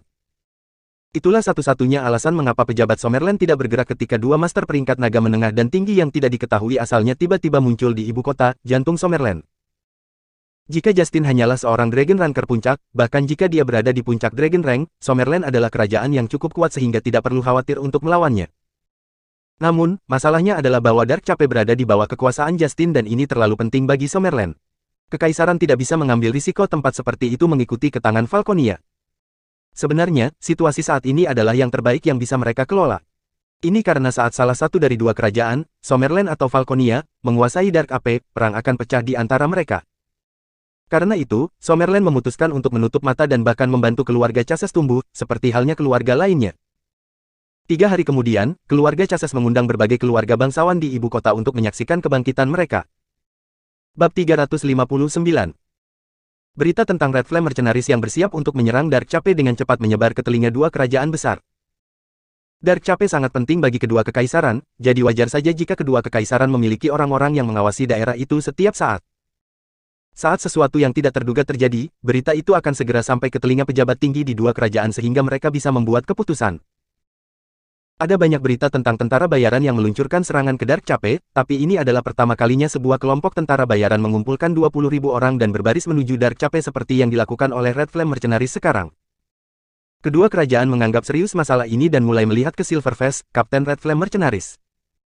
Yang terpenting, mereka perlu memeriksa apakah wajah perak adalah kelompok tentara bayaran yang dikirim dari kerajaan lain. Namun, tidak ada kekaisaran yang dapat menemukan apapun. Mereka masing-masing memiliki nama peringkat naga puncak kekaisaran lain di daftar mereka, dan mereka akan segera diberitahu saat seseorang hilang. Ini dibantu oleh fakta bahwa David sudah merencanakan semuanya sejak lama dan belum ingin mengungkapkan identitasnya. Dia tahu bahwa saat identitasnya terungkap, Falconia akan mencegahnya mengambil alih Dark Cape. Bahkan, perang antara 2 kerajaan bahkan mungkin dipicu sebelumnya karena ini. Inilah sebabnya mengapa dia beralih di antara identitas yang tak terhitung jumlahnya dalam perjalanannya ke Dark Cape dan bahkan mengenakan topeng agar dia tidak diidentifikasi. Setelah analisis dan investigasi dari kedua kerajaan, mereka memastikan bahwa wajah perak bukanlah seseorang yang dikirim oleh kerajaan lain dan dengan demikian memutuskan untuk tidak bergabung dalam perang ini. Namun, bukan berarti mereka tidak akan terus memantau situasi. Sampai taraf tertentu, serangan Red Flame Mercenaries di Dark Cape persis seperti yang ingin dilihat kedua kekaisaran. Tentara bayaran yang haus darah telah menguasai Dark Cape selama hampir 1 dekade, dan lokasi geografis yang menguntungkan dari Dark Cape berarti bahwa semua biaya tentara bayaran dapat dibayar tanpa perlu mengirim tentara bayaran keluar untuk misi. Tidak ada misi juga berarti tidak ada kerugian. Memiliki kendali atas kekayaan ekstrim seperti itu berarti tentara bayaran yang haus darah akan terus tumbuh lebih kuat dan tidak ada kerajaan yang menginginkan ini terjadi. Tidak masalah siapa yang menang, tetapi baik Red Flame dan Bloodthirsty Mercenaries akan menderita kerugian selama pertempuran di Dark Cape ini. Terlepas dari siapa yang mengambil alih Dark Cape pada akhirnya, tentara bayaran masih membutuhkan waktu lama untuk pulih. 3 hari berlalu dengan sangat cepat. Kediaman Chases di ibu kota sangat ramai hari ini, dengan banyak tamu yang merupakan keluarga terkenal dan berkuasa di ibu kota. Keluarga Chases memasang senyum cerah di wajah mereka karena, setelah hari ini, nama keluarga mereka akan mengguncang seluruh ibu kota dan bahkan seluruh Summerland. Namun, mereka tidak tahu bahwa pertempuran besar akan pecah di Dark Cape, pertempuran yang akan menentukan apakah keluarga Chases hidup atau mati. Bahkan para wali atau tetua keluarga Chases tidak tahu bahwa Dark Cape akan diserang. Ini karena pejabat tinggi tentara bayaran yang haus darah tahu bahwa Tyrant berada di ambang terobosan sehingga tidak ada yang mengira bahwa haus darah akan kalah. Red Flame hanya memiliki satu puncak Dragon Ranker ketika Tyrant sendiri mengatakan bahwa dia bisa melawan 5 puncak Dragon Ranker tanpa masalah. Jadi, tidak ada yang memberitahu wali dan tetua keluarga Chases. Tanjung Gelap. David berdiri di kastil Bloodthirsty Mercenaries dengan Killer, Tulip, Blue Enchantress, Paul, berbagai pejabat tinggi Red Flame, dan 20.000 tentara bayaran di belakangnya. Pada saat ini, David mulai merasa aneh. Berbicara secara logis, mereka seharusnya sudah memasuki perbatasan Dark Cape, namun mereka telah bertemu tanpa perlawanan karena memotong langsung ke jantung Dark Cape. Dia tahu bahwa sesuatu akan terjadi. Mungkin saja musuh sengaja membiarkan mereka masuk dan memutuskan untuk menyerang dari semua sisi. David bukan satu-satunya orang yang khawatir. Namun, mereka sudah ada di sini dan pertempuran tidak bisa dihindari. Bab 360. Lawan mereka adalah kelompok tentara bayaran terkuat ketiga di dunia, tentara bayaran yang haus darah. Tyrant juga menduduki peringkat pertama di Dragon Rank dengan prestisenya menyebar jauh dan luas. Kehilangan berarti kematian, tetapi kemenangan berarti banyak manfaat dan ketenaran. Kapten Wajah Perak, tidak ada perlawanan sejak kita memasuki perbatasan, bisakah kita masuk ke perangkap mereka? Tanya seorang kapten tentara bayaran yang juga merupakan Dragon Runner berperingkat tinggi. Jangan khawatir, Kapten, di hadapan kekuatan absolut, jebakan apapun tidak akan menghasilkan apa-apa. Begitu saya membunuh Tyrant dan mengirim tentara bayaran yang haus darah ke dalam kekacauan, yang mereka pikirkan hanyalah melarikan diri dan mereka tidak akan berminat untuk bertarung. Saat itu, kalian semua akan dapat menyerang istana dengan mudah, kata David tanpa ekspresi, melihat ke kastil di depannya. Kalau begitu, ini untuk berharap kamu menang dengan cepat, Kapten Wajah Perak. Di kastil. Apakah semuanya sudah diatur, Rory? Tanya Justin si tiran. Ya, Kapten, kami telah memblokir rute pelarian mereka, tidak ada jalan kembali untuk mereka, jawab Rory. Sangat bagus, kalian semua akan mengikuti perintah Rory. Kembali ke posisi Anda dan tetap siaga. Begitu aku membunuh Wajah Perak dan menghancurkan kepercayaan diri mereka, serang dan bunuh mereka semua. Ya, Kapten, semoga Anda melenyapkan musuh dan kembali sebagai pemenang. Teriak semua pejabat tinggi tentara bayaran yang haus darah. Pindah. Dengan perintah Justin the Tyrant, semua pejabat tinggi yang haus darah mengikuti pengaturan sebelumnya dari Rory dan kembali ke posisi mereka. Beberapa dari mereka meninggalkan kastil melalui jalan rahasia dan menempatkan diri mereka di belakang Red Flame Mercenary sebagai persiapan untuk memblokir rute pelarian mereka. David hendak meminta Paul untuk menembakkan 2 misil mini ke dalam kastil hanya untuk melihat apakah ada orang di dalam. Kemudian, beberapa orang muncul di dinding kastil belasan kaki di atas tanah. Berdiri di depan adalah seorang pria parubaya dengan wajah pucat dan kipas genggam di tangan kanannya. Pria ini menoleh. Tidak termasuk David, semua orang mengambil langkah mundur secara naluriah. Begitulah kuatnya Tyrant. Saat Killer melihat Tyrant, keinginan yang telah lama ditekan untuk membalas dendam segera meledak. Jika bukan karena perbedaan kekuatan yang besar, Killer akan lama bergegas untuk membunuh Tyrant. Justin si tiran, tanya David. Suaranya tidak nyaring, tetapi berhasil melakukan perjalanan sangat jauh, memungkinkan orang-orang di dinding kastil untuk mendengarnya meskipun berada ratusan meter jauhnya. Tatapan Tyrant membeku, dia tidak berharap orang ini tahu nama aslinya. Sepertinya Wajah Perak ini adalah teman lama. Siapa kamu? Kenapa kamu tidak berani melepas topengmu? Justin si tiran bertanya. Siapa saya tidak masalah, yang perlu Anda ketahui adalah bahwa saya di sini untuk membunuh Anda. Bunuh aku, apakah Anda tahu berapa banyak orang di seluruh dunia yang ingin membunuh saya? Namun disinilah aku, berdiri di hadapanmu, hidup dan sehat. Mereka yang ingin membunuh saya telah dilemparkan ke dalam kolam untuk memberi makan ikan saya atau bahkan tidak berani muncul di depan mata saya. Kamu orang yang berani, bukan? Kata Tyrant sambil tersenyum. Hentikan omong kosong dan lawan aku. Semua orang menunggu untuk melihat kita bertarung, jadi bagaimana kalau kamu menunjukkan kekuatan dari peringkat teratas Dragon Rank? Kata David dengan serius. Sesuai keinginan kamu. Bersambung.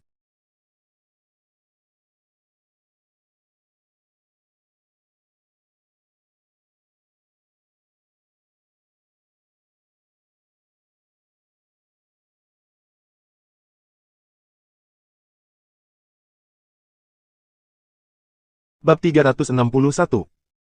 Begitu Justin the Tyrant selesai berbicara, dia langsung melompat turun dari kastil yang tingginya lebih dari 10 meter. Ledakan. Setelah dia mendarat, dia menciptakan suara yang sangat besar. Kemudian, dia bergegas menuju David tanpa ragu-ragu segera setelah mendarat. David juga menyerbu ke arahnya dengan cepat. Semua orang menyaksikan pertempuran ini dengan intens. Bahkan orang-orang dari dua kerajaan menyaksikan pertempuran dengan teropong bertenaga tinggi dari kejauhan. Kedua sosok itu dengan cepat bergabung dengan kecepatan yang hampir tidak terlihat oleh mata telanjang. Setelah raungan, tinju mereka bertemu. Ledakan. Suara yang ditimbulkannya sebanding dengan suara cangkang kecil yang meledak dan berlama-lama di Dark Cape untuk waktu yang lama. Setelah ini, kedua sosok itu mundur masing-masing lebih dari 10 langkah. Kemudian, mereka berdiri diam pada saat yang bersamaan. Puluhan ribu mata tertuju pada mereka berdua. Pertukaran ini hanyalah ujian di kedua sisi. Ini memang kekuatan puncak Dragon Ranker, tetapi jika Anda hanya memiliki kekuatan ini, maka saya minta maaf, saya, Tyrant, akan mengambil hidup Anda. Kata Justin, menatap David tidak jauh dari sana. Itulah yang ingin saya katakan. Ledakan. Justin tidak menahan diri lagi, segera memberikan aura yang kuat dan mengesankan. Keduanya dengan cepat bertarung bersama lagi. Bum bum bum bum bum bum bum. Semua jenis suara keras terdengar. Orang normal tidak bisa melihat pertempuran dua peringkat puncak naga. Hanya seorang master pada tahap akhir dari Dragon Rank yang bisa melihat bayangan tipis dari mereka berdua. Semua orang gugup karena arah pertarungan mereka akan memprediksi arah seluruh pertempuran. Sampai saat ini, David hanya menggunakan kekuatannya sebagai Dragon Ranker puncak.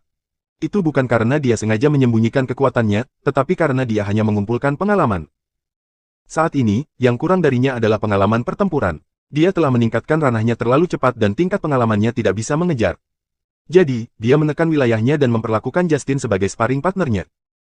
Saat keduanya bertarung satu sama lain, mereka meninggalkan jejak pertarungan mereka di tanah dan juga di udara. David meninju udara dan Justin melompat, yang diikuti David dengan memusatkan energinya pada kakinya. Namun, ketika dia baru saja mengejar, kekuatan Justin tiba-tiba meledak. Vertikalnya naik banyak dan dia menyerang ke arah David dengan kecepatan yang sangat cepat. Sebelum David sempat bereaksi, dia sudah dipukul.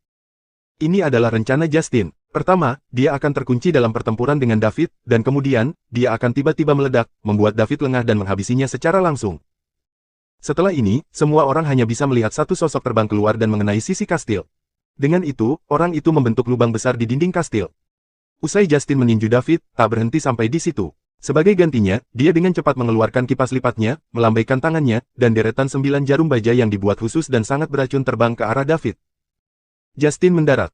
Semua orang memandang medan perang dengan gugup, ingin melihat siapa orang terakhir yang berdiri. Karena pertempuran antara keduanya, kejatuhannya menyebabkan sejumlah besar debu terangkat dari tanah, jadi tidak ada yang melihat apa yang terjadi dan siapa yang dikalahkan. Debu perlahan menghilang. Sosok Justin the Tyrant muncul di mata semua orang. Bagus, Kapten. Bagus, Kapten. Sorakan nyaring terdengar dari kastil. Jika Justin berdiri di sana, itu berarti Davidlah yang ditinju ke dinding kastil. Sementara itu, semua orang di Red Flame Mercenaries tampak seolah-olah ada sesuatu yang tersangkut di tenggorokan mereka. Mereka sangat pendiam. Wajah perak dikalahkan. Mustahil. Bukankah dia mengambil satu langkah kecil itu? Mereka bisa merasakan akibat dari pertempuran mereka barusan. Meskipun itu sangat kuat, itu tidak sekuat tekanan yang dipancarkan Captain Silverface 3 hari yang lalu. Beberapa master pada tahap akhir dari Dragon Rank sedang melihat medan perang dengan rasa ingin tahu. Pada saat yang sama, Justin berbalik dan melihat ke arah Red Flame Mercenaries. Di sisi ini, semua orang khawatir. Bab 362. Jika Tyrant datang ke sini, bukankah itu seperti harimau di antara kawanan domba? Tepat ketika Justin hendak memberi perintah untuk menyerang, sebuah suara tiba-tiba terdengar di telinganya. Nomor 1 di Dragon Rank biasa-biasa saja. Justin terkejut, dan ketika dia berbalik. Membanting. Seluruh tubuh terlempar ke langit oleh kekuatan besar yang tak bisa dijelaskan. Sementara Justin di udara, dia tidak punya waktu untuk bereaksi sebelum tubuhnya diserang dari atas lagi. Kemudian, dia terbang dengan cepat ke tanah. Ledakan. Tanah bergetar hebat. Akibat yang kuat menghilang, menyebabkan kerumunan ratusan meter jauhnya merasakan angin kencang. Kemudian, debu di tanah tersapu lebih dari 10 meter. Meski begitu, ini bukanlah akhir. David datang dengan panas dari atas. Dia terjun dengan kecepatan kilat dan menghantamkan satu lutut tepat ke punggung Justin. Retakan. Ah! Suara besar lainnya, disertai jeritan melengking Justin, terdengar di seluruh kastil dan mencapai telinga semua orang, menyebabkan semua orang yang mendengarnya menggigil. Para eksekutif senior dari tentara bayaran yang haus darah di kastil saling memandang dengan kaget. Ini adalah suara kapten mereka, Tyrant, jadi bagaimana mereka tidak mengenalinya?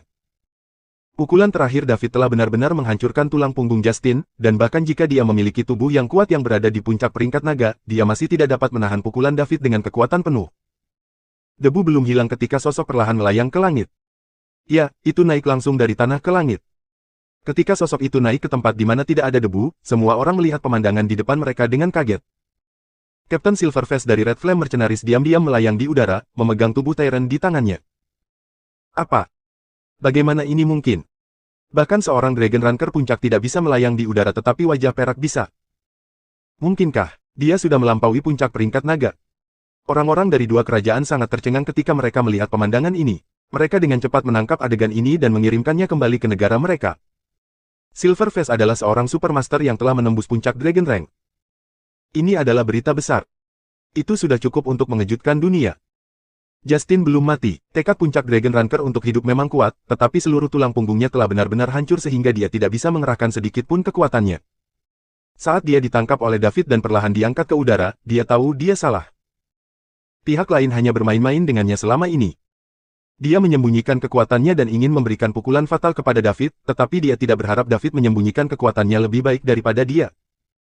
Jika dia tahu kekuatan David sejak awal, dia tidak akan melawannya. Sebaliknya, Justin akan langsung kabur.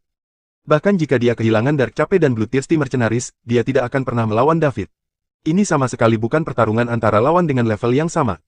Perbedaan antara mengambil langkah itu dan tidak terbayangkan. Contoh paling sederhana adalah yang satu bisa tetap di udara, tetapi yang lain hanya bisa melompat ke udara dengan bantuan kekuatan lain. Aku tidak menyangka, Batuk. Aku tidak menyangka kamu sudah mengambil langkah itu, Batuk. Saya tidak merasakan ketidakadilan setelah dikalahkan. Justin batuk darah dengan setiap kata yang dia ucapkan. Tapi, Batuk, siapa kamu? Tidakkah kamu pikir kamu telah menghancurkan cukup banyak keluarga selama bertahun-tahun? Kata David kosong. Kemudian David berteriak, pembunuh.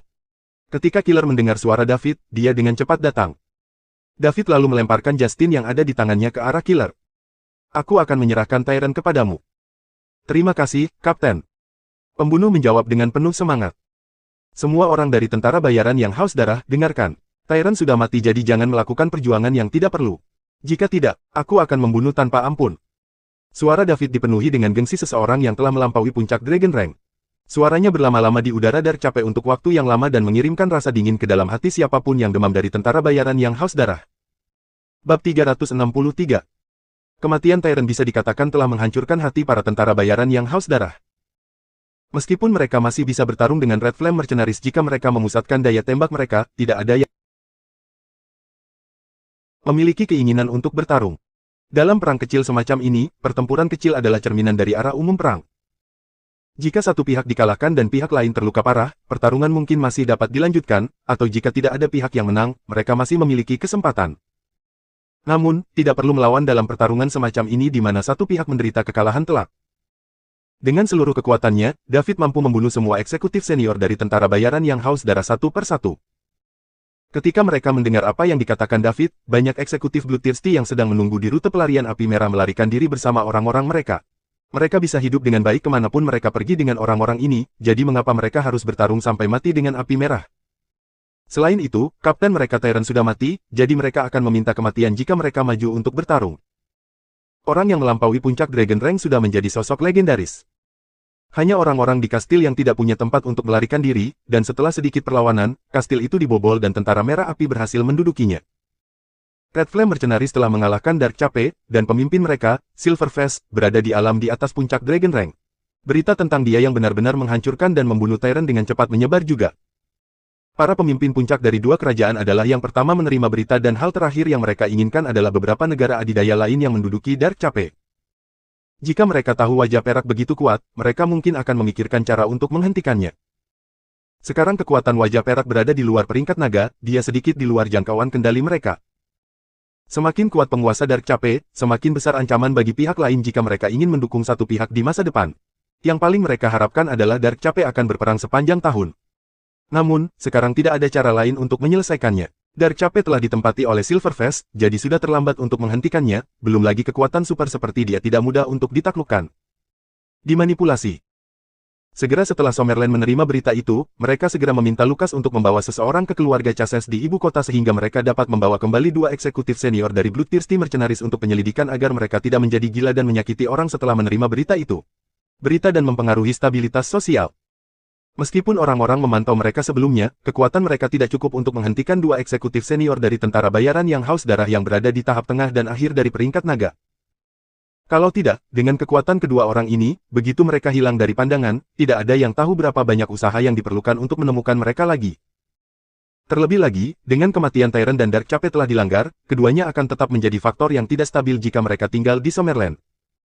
Pada saat ini, keluarga Chasez berada dalam suasana yang hidup. Hari ini, keluarga Chasez mengadakan perjamuan ini agar semua keluarga di ibu kota menyaksikan kebangkitan keluarga mereka. Setiap keluarga yang datang ke sini menyiapkan hadiah besar untuk menjalin hubungan baik dengan keluarga Chasez. Tidak berlebihan jika dikatakan bahwa nilai hadiah yang diterima keluarga Chasez pada hari ini setara dengan total pendapatan keluarga Chasez selama beberapa tahun. Jika jumlah uang ini diinvestasikan dalam pengembangan keluarga Chasez, itu akan menyebabkan lompatan besar dalam kekuatan mereka. Di villa bergaya manor keluarga Chasez, ruang tamu besar dipenuhi dengan juru bicara yang dikirim oleh keluarga besar di ibu kota. Hank berdandan sampai 9 untuk menghadiri pesta ini. Hari ini, dia adalah bintangnya. Dia juga pewaris berikutnya dari keluarga Chasez. Joseph telah bersiap untuk menyerahkan keluarga Chasez kepada Hank. Ini berarti bahwa setelah hari ini, Hank akan menjadi kepala keluarga Chasez. Dia adalah orang pertama yang menjadi kepala keluarga di kalangan generasi muda di ibu kota. Bahkan Temenstan yang beberapa tahun lebih tua dari Hank tidak mengambil alih keluarga Warner. Ini karena ada celah di tengah keluarga Chasez. Justin adalah satu-satunya orang di generasi ayah Hank dengan kemampuan untuk menjadi kepala. Sekarang Justin tidak dapat kembali, Joseph selalu menjadi kepala keluarga. Namun, Hank sudah mulai menunjukkan sikapnya sebagai kepala keluarga, jadi Joseph siap melepaskan tanggung jawabnya sebagai kepala dan pensiun. Bab 364. Joseph muncul di lantai 2 dengan Hank di belakangnya. Saat menghadapi perwakilan keluarga besar di aula, Joseph berkata, mulai hari ini, Hank akan secara resmi mengambil alih sebagai kepala keluarga Chasez. Prestasi bajik saya telah sampai pada kesimpulan yang sukses, dan saya akhirnya bisa pensiun. Ayo, Hank, datang dan katakan beberapa patah kata. Selamat datang, semuanya di pesta yang diselenggarakan oleh keluargaku. Orang-orang yang datang ke sini hari ini semuanya adalah teman dari keluarga Chasez. Di masa depan, kapanpun Anda membutuhkan bantuan saya, jangan ragu untuk berbicara. Selama itu adalah sesuatu dalam kekuatanku, aku tidak akan membuang waktu untuk membantumu. Begitu Hank muncul, dia mulai mengatakan sesuatu yang sopan. Tidak ada yang akan menganggapnya terlalu serius.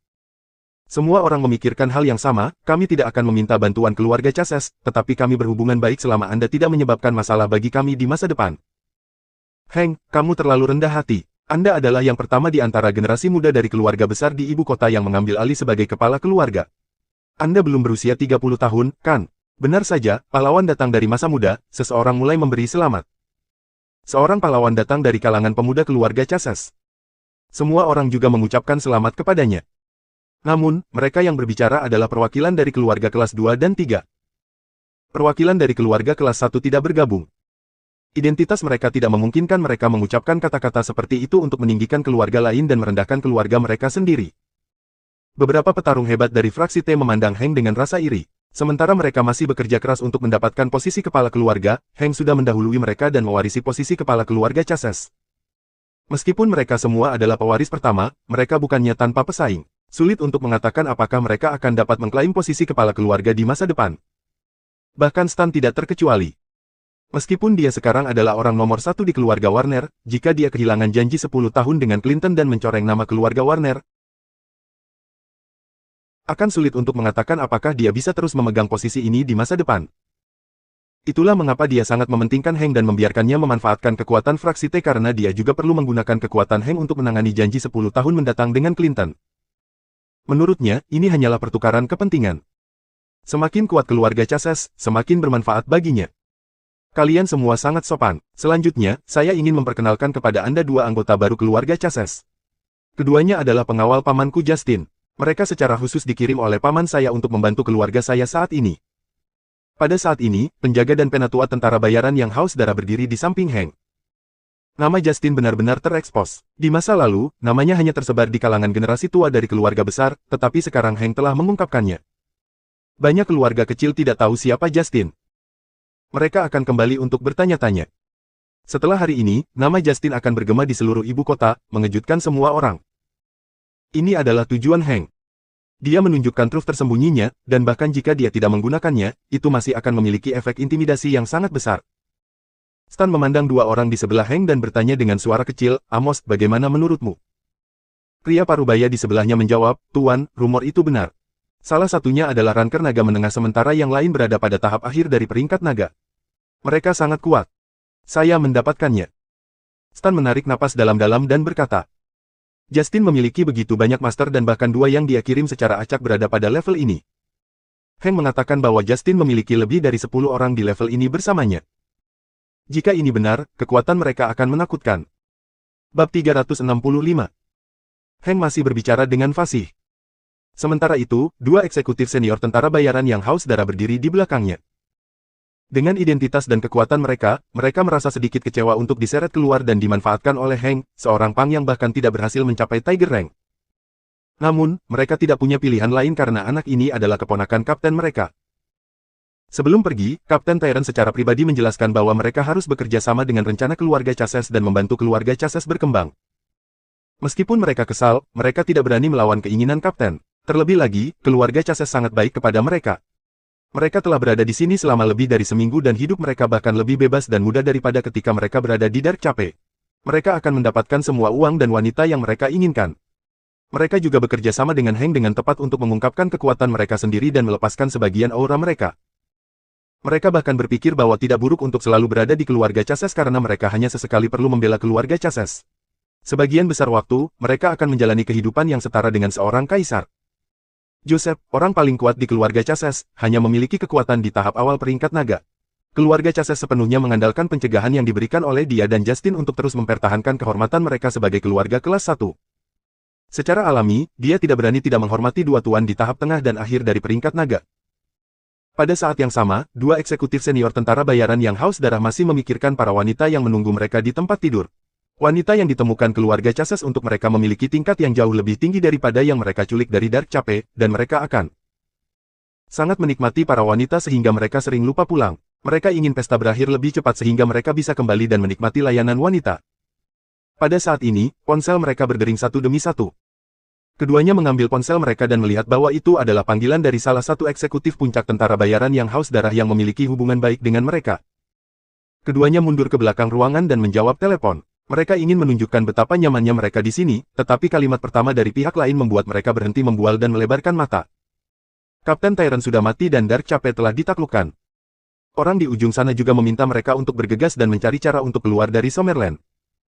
Karena begitu tidak ada ancaman dari Tyrant dan Dark Cape, identitas mereka akan menjadi sangat sensitif di Summerland. Keduanya saling memandang dengan gugup. Mereka dengan cepat berjalan melewati Hank, melompat turun langsung dari lantai 2, dan bersiap untuk meninggalkan tempat ini secepat mungkin. Langkah mereka juga membuat Hank, yang masih berbicara, sedikit bingung. Perwakilan dari lusinan keluarga besar di aula juga memandang keduanya dengan tidak dapat dijelaskan. Gedebuk. Gedebuk. Setelah keduanya mendarat, mereka mengabaikan yang lain dan langsung berlari menuju gerbang. Namun, begitu mereka sampai di gerbang, mereka dihentikan. Pada saat ini, Lukas tiba di sini bersama Fulturetu. Penjaga dan tetua tentara bayaran haus darah, silakan ikut kami. Lukas memandang dua eksekutif senior tentara bayaran haus darah dan berkata. Dia mendapat berita untuk membawa dua eksekutif senior tentara bayaran haus darah di keluarga Chases kembali untuk diselidiki. Jika tidak ada masalah dengan mereka, mereka harus segera dikirim dari Summerland. Joseph dan Hank berjalan mendekat. Siapa kamu? Mereka berdua adalah pengawal keluarga Chases, kata Yusuf. Kakek, ini adalah orang yang menyelamatkanku terakhir kali, kata Hank kepada Joseph secara rahasia. Yusuf terkejut. Apakah Summerland mengambil tindakan? Tapi kenapa? Ini seharusnya tidak terjadi. Kemudian, dia ingat bagaimana dua eksekutif senior dari tentara bayaran yang haus darah mendapat telepon dan kemudian segera ingin melarikan diri. Bab 366. Yusuf bergidik. Apakah sesuatu terjadi pada Justin? Harus dikatakan bahwa pengalaman pasti penting. Joseph sangat kuat untuk dapat mendukung keluarga Chases dan membuatnya kuat selama bertahun-tahun. Hanya dari dua hal kecil itu saja, dia bisa mengatakan bahwa sesuatu pasti telah terjadi pada Justin. Dia menoleh ke tamu keluarga besar di aula dan berkata, maaf semuanya, pestanya sudah selesai. Kami memiliki beberapa hal untuk ditangani. Saya akan mengundang Anda semua ke tempat tinggal saya yang sederhana lagi di lain hari. Petik 2.2. Dalam situasi ini, orang normal dapat melihat bahwa keluarga Chases mendapat masalah, tetapi meskipun beberapa orang dari keluarga yang lebih kecil penasaran, mereka tidak berani menyinggung keluarga Chases, jadi mereka perlahan pergi. Mereka yang berasal dari keluarga besar tidak mudah untuk disingkirkan. Lagi pula, bagaimana mereka bisa melewatkan acara menarik ini? Joseph tidak peduli dengan orang-orang ini, karena dia putus asa untuk mencari tahu apa yang sedang terjadi. Stan juga diam-diam menghubungi keluarganya saat ini. Falcon, Rose Summerland sedang menjalankan bisnis resmi, jadi tolong jangan menghalangi kami, Tuan Tua Chases, kata Lucas. Apa yang sedang terjadi? Tolong beritahu saya, tanya Joseph. Lucas tidak menjawab Joseph tetapi terus menatap dua eksekutif senior tentara bayaran yang haus darah. Melihat pihak lain tidak menjawabnya, Joseph berkata kepada Hank, yang berdiri di sampingnya, Hank, panggil pamanmu. Hank mengeluarkan ponselnya dan memutar nomor Justin, tetapi tidak ada yang menjawab bahkan setelah waktu yang lama. Kakek, tidak ada yang mengangkat, kata Hank dengan suara bingung. Hati Yusuf tenggelam. Dia tahu sesuatu pasti telah terjadi. Apakah sesuatu terjadi pada anakku, Justin? Tuan, tolong beritahu saya. Joseph membungkuk kepada Lucas dan bertanya dengan hormat. Melihat sikap Joseph, Lucas menghela nafas dan menjawab, Tuan Tua Chases, saya diperintahkan untuk datang dan meminta dua eksekutif senior dari tentara bayaran yang haus darah untuk kembali bersama saya untuk membantu penyelidikan. Adapun hal-hal lain, tidak nyaman bagi saya untuk berbicara dengan Anda tentang mereka. Joseph ingin mengatakan sesuatu lagi, tetapi dia dipotong oleh sebuah suara. Justin si tiran sudah mati. Dia dibunuh oleh seorang pria bernama Silverface dan Dark Cape telah dibobol, jadi itu sebabnya dua eksekutif senior dari Blue Thirsty Mercenaries ingin melarikan diri. Orang yang berbicara adalah Chase, putra kedua dari keluarga Snow. Dia baru saja diberitahu berita kematian Justin oleh Temen Stan, jadi dia secara alami tahu apa yang dimaksud Temen. Dia ingin Chase membantunya menyampaikan berita itu. Tentu saja, dia sangat senang melakukan ini untuk Stan. Sejak Hank menjadi Temen kedua fraksi T, dia sangat arogan dan telah menekan Chase berkali-kali. Karena itu, Chase sudah lama tidak menyukainya. Dia adalah yang paling bahagia mendengar berita kematian Justin.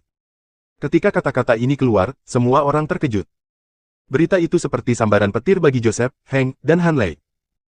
Casey, berhenti omong kosong. Pamanku adalah orang nomor satu di Dragon Rank, jadi bagaimana dia bisa terbunuh? Hank membalas dengan marah. Haha, dia hanya nomor satu di peringkat naga dan bukan nomor satu di dunia. Jadi bagaimana tidak mungkin? Saya mendengar bahwa orang yang membunuhnya telah melampaui puncak peringkat naga. Dia bahkan bisa melayang di udara untuk sementara waktu dengan kekuatannya sendiri. Joseph memandang dua eksekutif senior tentara bayaran yang haus darah. Ketika dia melihat bahwa mereka tidak membalas, dia tahu ini telah dikonfirmasi. Kemudian, penglihatannya menjadi hitam dan dia hampir pingsan. Keluarga Chases saat ini dibangun di atas reputasi Justin, jadi jika Justin meninggal, semuanya akan hilang. Selanjutnya, selama periode ini, keluarga Chases telah menyinggung banyak keluarga karena mereka berkembang secara membabi buta. Periode berikutnya akan menentukan nasib keluarga Chases. Mungkin saja keluarga mereka akan menjadi sejarah karena ini. Kakek. Hank dan saudaranya dengan cepat mendukung Joseph. Meskipun saudara-saudara masih bisa berdiri, tangan dan kaki mereka yang gemetar tidak bisa menyembunyikan kepanikan hati mereka. Bab 367. Tanjung Gelap. David duduk di kursi utama di aula kastil. Yang tersisa dari Dark Cape sekarang adalah orang-orang dari Red Flame Mercenaries. Semua kelompok tentara bayaran lainnya telah pergi dan mereka juga telah dibayar sesuai dengan itu. Kelompok tentara bayaran kecil dan menengah mendapat cukup uang, sementara David mengirim 3 kelompok tentara bayaran besar 3 perintah rahasia perak. Namun, perintah rahasia perak juga bersyarat. Itu hanya bisa digunakan untuk menyelamatkan orang, bukan membunuh mereka. Terlebih lagi, jika mereka melakukan sesuatu yang keji, David juga tidak akan membantu mereka. Meskipun kapten dari 3 kelompok tentara bayaran besar agak tidak puas, kekuatan yang ditampilkan wajah perak saat ini terlalu kuat dan mereka tidak berani membantahnya. Selain itu, mereka tidak menyia-nyiakan upaya dalam menyerang Dark Cape kali ini. Segera setelah Justin the Tyrant meninggal, tentara bayaran yang haus darah seperti tikus yang meninggalkan kapal yang tenggelam. Namun, karena David menjanjikan ini kepada mereka, dia akan melakukan apa yang dia katakan. Selain itu, hanya ada 2.000 orang dari Api Merah, tetapi bahkan jika Justin the Tyrant sudah mati, mereka tidak akan menyerah dengan mudah ketika mereka menghadapi puluhan ribu orang dari tentara bayaran yang haus darah. Dengan demikian, mereka masih memainkan peran besar. Beberapa eksekutif tingkat menengah dan senior dari tentara bayaran haus darah yang tidak punya waktu untuk melarikan diri saat ini sedang berlutut di tanah aula kastil. Pembunuh, beri aku laporan pencarian, kata David. Terima kasih, Kapten. Kami menemukan lebih dari 1.000 tahanan di kastil. Mereka adalah orang-orang dari kapal pesiar mewah yang dibajak oleh tentara bayaran yang haus darah dan mereka sangat kaya. Tentara bayaran yang haus darah seharusnya ingin memeras keluarga mereka, kata Killer. Bebaskan semuanya. Baiklah, aku akan mengirim mereka semua kembali ke kapal pesiar nanti. Ada yang lain. Kami juga menemukan berbagai alat penyiksaan di kastil yang seharusnya menjadi alat yang digunakan Tyrant untuk menyiksa musuh. Selain itu, ada juga kolam tempat banyak piranha dikembangbiakan. Lapisan tebal tulang manusia telah menumpuk di dasar kolam. Petik 2. Tiriskan air dari kolam dan temukan tempat untuk mengubur tulang manusia. Kemudian, isi kolam lagi. Tentu. Juga, singkirkan semua pajak di Dark Cape. Batalkan pajak pos pemeriksaan untuk kedua kerajaan juga, kata David setelah memikirkannya. Kapten, kami tidak akan memiliki pendapatan jika kami melakukan ini. Tentara bayaran yang haus darah menggunakan pajak pos pemeriksaan untuk membangun kekuatan mereka. Meskipun tentara bayaran yang haus darah meninggalkan banyak kekayaan di sini, mereka semua akan segera habis jika kita tidak memiliki sumber pendapatan apapun. Tidak apa-apa, saya akan menyuntikkan dana ke Red Flame. Selanjutnya, Anda perlu membeli semua jenis senjata dan peralatan paling canggih di dunia, mempersenjatai Dark Cape dengan baik, dan membeli beberapa kapal selam dan kapal induk untuk memarkirnya di Bay of Dark Cape. Tentu, tapi ini membutuhkan banyak uang dan kami di Red Flame tidak memiliki cukup orang sekarang. Jangan khawatir tentang uang, Anda juga harus mulai merekrut orang sesegera mungkin, tetapi pastikan anggota Red Flame lulus tes karakter. Saya tidak ingin orang yang keji tidak peduli seberapa kuat mereka, kata David serius. Ya, Kapten, bagaimana dengan para eksekutif senior dari tentara bayaran yang haus darah? Pembunuh bertanya. Selidiki masa lalu mereka, jika mereka melakukan kejahatan serius, eksekusi mereka di tempat. Jika tidak, beri mereka kesempatan. Kapten wajah perak, tolong lepaskan kami. Kami akan mengikuti Anda di masa depan dan berjanji untuk tidak melakukan hal buruk lagi. Kami juga dipaksa. Jika kita tidak melakukan apa yang dikatakan Tyrant, kita juga akan disiksa sampai mati olehnya. Para eksekutif menengah dan senior dari tentara bayaran haus darah yang berlutut di tanah terus memohon belas kasihan. Bawa mereka pergi, teriak Killer. Segera, orang-orang ini dibawa pergi. Paula kembali sunyi.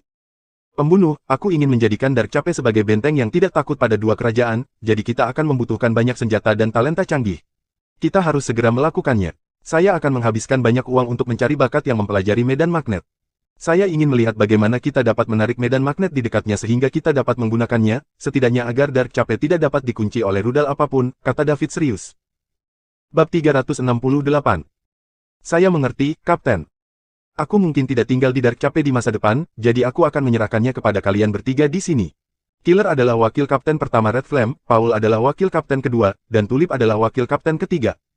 Adapun cara membagi bawahan, diskusikan di antara kalian sendiri. Saya berharap ketika saya kembali lagi, saya akan melihat api merah yang baru. Kami pasti akan memenuhi harapan Anda, Kapten, jawab ketiganya bersamaan. Tulip secara alami sangat bersemangat, dia memang telah mengambil langkah yang tepat. Dalam sekejap, dia berubah dari pemilik bar menjadi wakil kapten kelompok tentara bayaran terbesar ketiga di dunia bawah tanah global. 2. Tidak berlebihan untuk menyebutnya kesuksesan instan. David telah pergi, bersama dengan Blue Enchantress. Blue Enchantress memiliki bakat dan kemampuan yang hebat. Tidak hanya persepsinya yang sangat kuat, tetapi kemampuannya untuk menyembunyikan dirinya juga luar biasa. Selanjutnya, dia setengah jalan ke Dragon Rank. Hanya masalah waktu sebelum dia menerobos ke peringkat naga. Jika dia mengambilnya kembali dan menahannya di sisi Celia untuk melindunginya, itu pasti akan bermanfaat. Sebelum pergi, David menginvestasikan 1 triliun di Red Flame untuk membiarkan mereka membangun Dark Cape dengan benar. Plus, dia juga memberitahu mereka bahwa mereka bisa meminta lebih banyak jika itu tidak cukup. Paulus tidak terkejut dengan hal ini. David dimuat dan dia telah melihatnya sebelumnya. Namun, Killer dan Tulip sedikit terkejut. Kapten benar-benar memberi mereka 1 triliun uang tunai. Beberapa negara kecil di sekitar Chaosland tidak selalu memiliki cadangan uang tunai yang begitu banyak. 1. Kapten benar-benar sekaya sebuah negara. Ibu kota di Summerland. Semua tamu di pesta keluarga Chases telah pergi. 2 eksekutif senior tentara bayaran haus darah juga dibawa pergi oleh Lucas. Menghadapi Lucas, kapten tim dari tim Vulture di Falcon, yang merupakan puncak Dragon Ranker dan Vulture 2 yang berada di tahap akhir dari Dragon Rank, mereka tidak memiliki peluang untuk menang sama sekali. Dengan demikian, mereka hanya bisa mengikuti Lucas kembali untuk penyelidikan dengan patuh. Untungnya, mereka ingat bahwa mereka tidak melakukan kejahatan apapun di Summerland. Kakek, apa yang harus kita lakukan? Hank bertanya dengan suara gemetar. Justin sudah mati, jadi keluarga Chases juga runtuh. Orang-orang saat ini dalam keluarga tidak cukup untuk mendukung keluarga kelas 1. Hanley melamun di satu sisi. Dia belum kembali ke akal sehatnya sampai sekarang. Bagaimana keluarga Chases, yang masih dalam masa jayanya, tiba-tiba jatuh ke kondisi ini? Perasaan langsung jatuh dari surga ke neraka membuatnya tidak bisa pulih dalam waktu yang lama. Joseph berkata kepada kepala pelayan, Elmer, cepatlah dan kembalikan semua hadiah yang kamu terima hari ini. Kembalikan 2 kali jumlah hadiah dari keluarga di bawah kelas 1, 5 kali untuk keluarga kelas 1, dan 10 kali untuk keluarga bangsawan elit. Anda harus melakukannya dengan cepat. Puan, kami telah menerima terlalu banyak hadiah kali ini. Jika kita melakukan ini, keluarga Chases akan sangat menderita dan kita tidak akan bisa pulih selama bertahun-tahun, kata kepala pelayan. Sekarang bukan waktunya untuk memikirkan hal ini. Dalam beberapa hari terakhir, keluarga Chases telah berkembang biak secara membabi buta dan menyinggung banyak orang. Sekarang Justin pergi, tidak ada yang bisa menghalangi mereka. Jika mereka bersatu, keluarga Chases tidak akan bisa melawan mereka. Saya hanya bisa berharap bahwa melakukan ini untuk sementara akan memadamkan kemarahan mereka. Iya Pak, aku akan melakukannya sekarang. Setelah berbicara, kepala pelayan dengan cepat meninggalkan villa. Bab 369. Kakek, apa yang harus kita lakukan?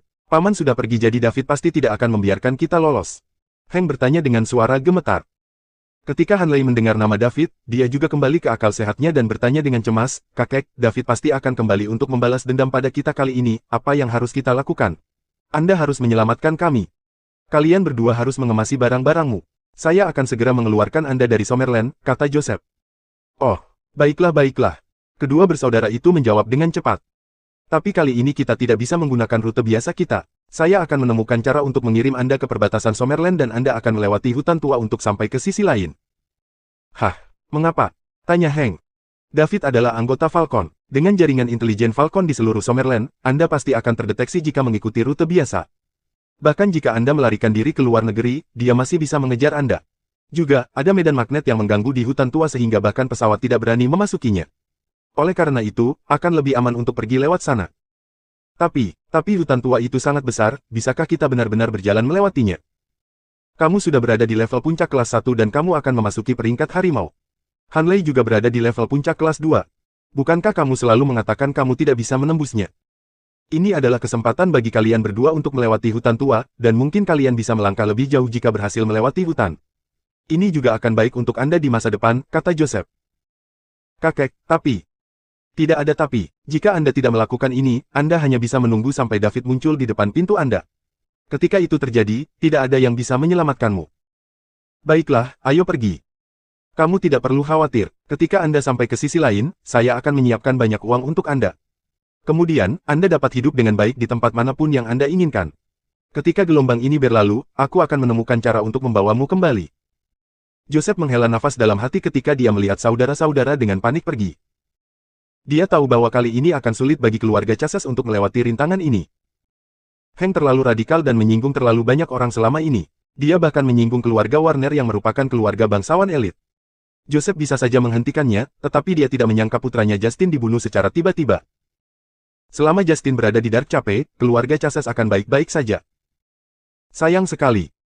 Dia hanya berharap kedua bersaudara itu bisa menjaga nama keluarga tetap hidup dan kembali ke Summerland suatu hari nanti. Joseph bangkit dan meninggalkan villa. Masih banyak yang harus dia lakukan. Selain putra sulungnya, ayah dari Hank dan Hanley yang hanya tahu bermain-main di luar, ia masih memiliki 3 putri. Dia perlu menenangkan mereka dan mencoba menjauhkan mereka dari keluarga Chases sehingga mereka bisa menjalani kehidupan yang baik. Akan lebih baik jika mereka juga bisa meninggalkan ibu kota. Pada saat ini, Joseph tiba-tiba tampak 10 tahun lebih tua. Keluarga Chases, yang nyaris tidak bisa bertahan, akhirnya berada dalam situasi putus asa karena kematian Justin. Di malam hari, setelah beberapa kali pindah, Hank dan Hanley akhirnya diangkut dengan truk ke hutan tua di perbatasan Summerland. Selama mereka bisa melewati hutan ini, mereka bisa mencapai negara berukuran sedang di seberang. Mereka tidak akan sampai ke Falconia jika mereka mulai dari sini. Karena jarak di sini lebih pendek, mereka memutuskan untuk berjalan ke sana. Mereka masing-masing memiliki ransel yang diikat ke punggung mereka. Ada kantong tidur sederhana dan beberapa makanan di dalam ransel. Dibutuhkan setidaknya setengah bulan untuk keluar dari titik ini. Meskipun ada banyak binatang buas di hutan tua, mereka bukanlah ancaman bagi Hank yang akan menembus peringkat harimau. Satu-satunya hal yang perlu mereka perhatikan adalah tidak digigit ular dan serangga berbisa. Ini akan agak merepotkan. Dengan bantuan cahaya bulan, keduanya melangkah ke dalam hutan tua yang gelap. Setelah berjalan beberapa ratus meter ke depan, mereka menemukan tanah datar dan berencana untuk beristirahat di sini selama 1 malam sebelum berangkat pada siang hari. Itu sangat gelap di malam hari di hutan tua. Meskipun bulan di langit besar, bulat, dan cerah, itu terhalang oleh tumbuh-tumbuhan yang rimbun dan cahaya bulan tidak bisa menembus sama sekali. Untuk menghindari diserang oleh binatang buas saat tidur di malam hari, keduanya bergantian berjaga-jaga. Malam berlalu dengan cepat. Dini hari berikutnya. Saudara-saudara terus bergerak. Setelah 2 hari berturut-turut, ketegangan di antara mereka berdua berangsur-angsur mereda. Meskipun mereka harus tinggal jauh dari rumah, mereka baik-baik saja selama mereka bisa bertahan hidup. Ketika mereka mengingat perasaan berada di ambang kematian ketika mereka bertemu David sekitar sebulan yang lalu, adegan itu bermain dengan jelas di benak mereka. Mereka sama sekali tidak memiliki ruang untuk perlawanan di depan David. Selain itu, bahkan jika mereka pergi ke luar negeri, mereka akan tetap menjalani kehidupan yang baik.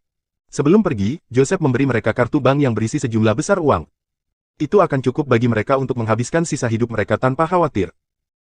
Hank, menurutmu apakah kita akan memiliki kesempatan untuk kembali ke Summerland? Hanley bertanya sambil berjalan.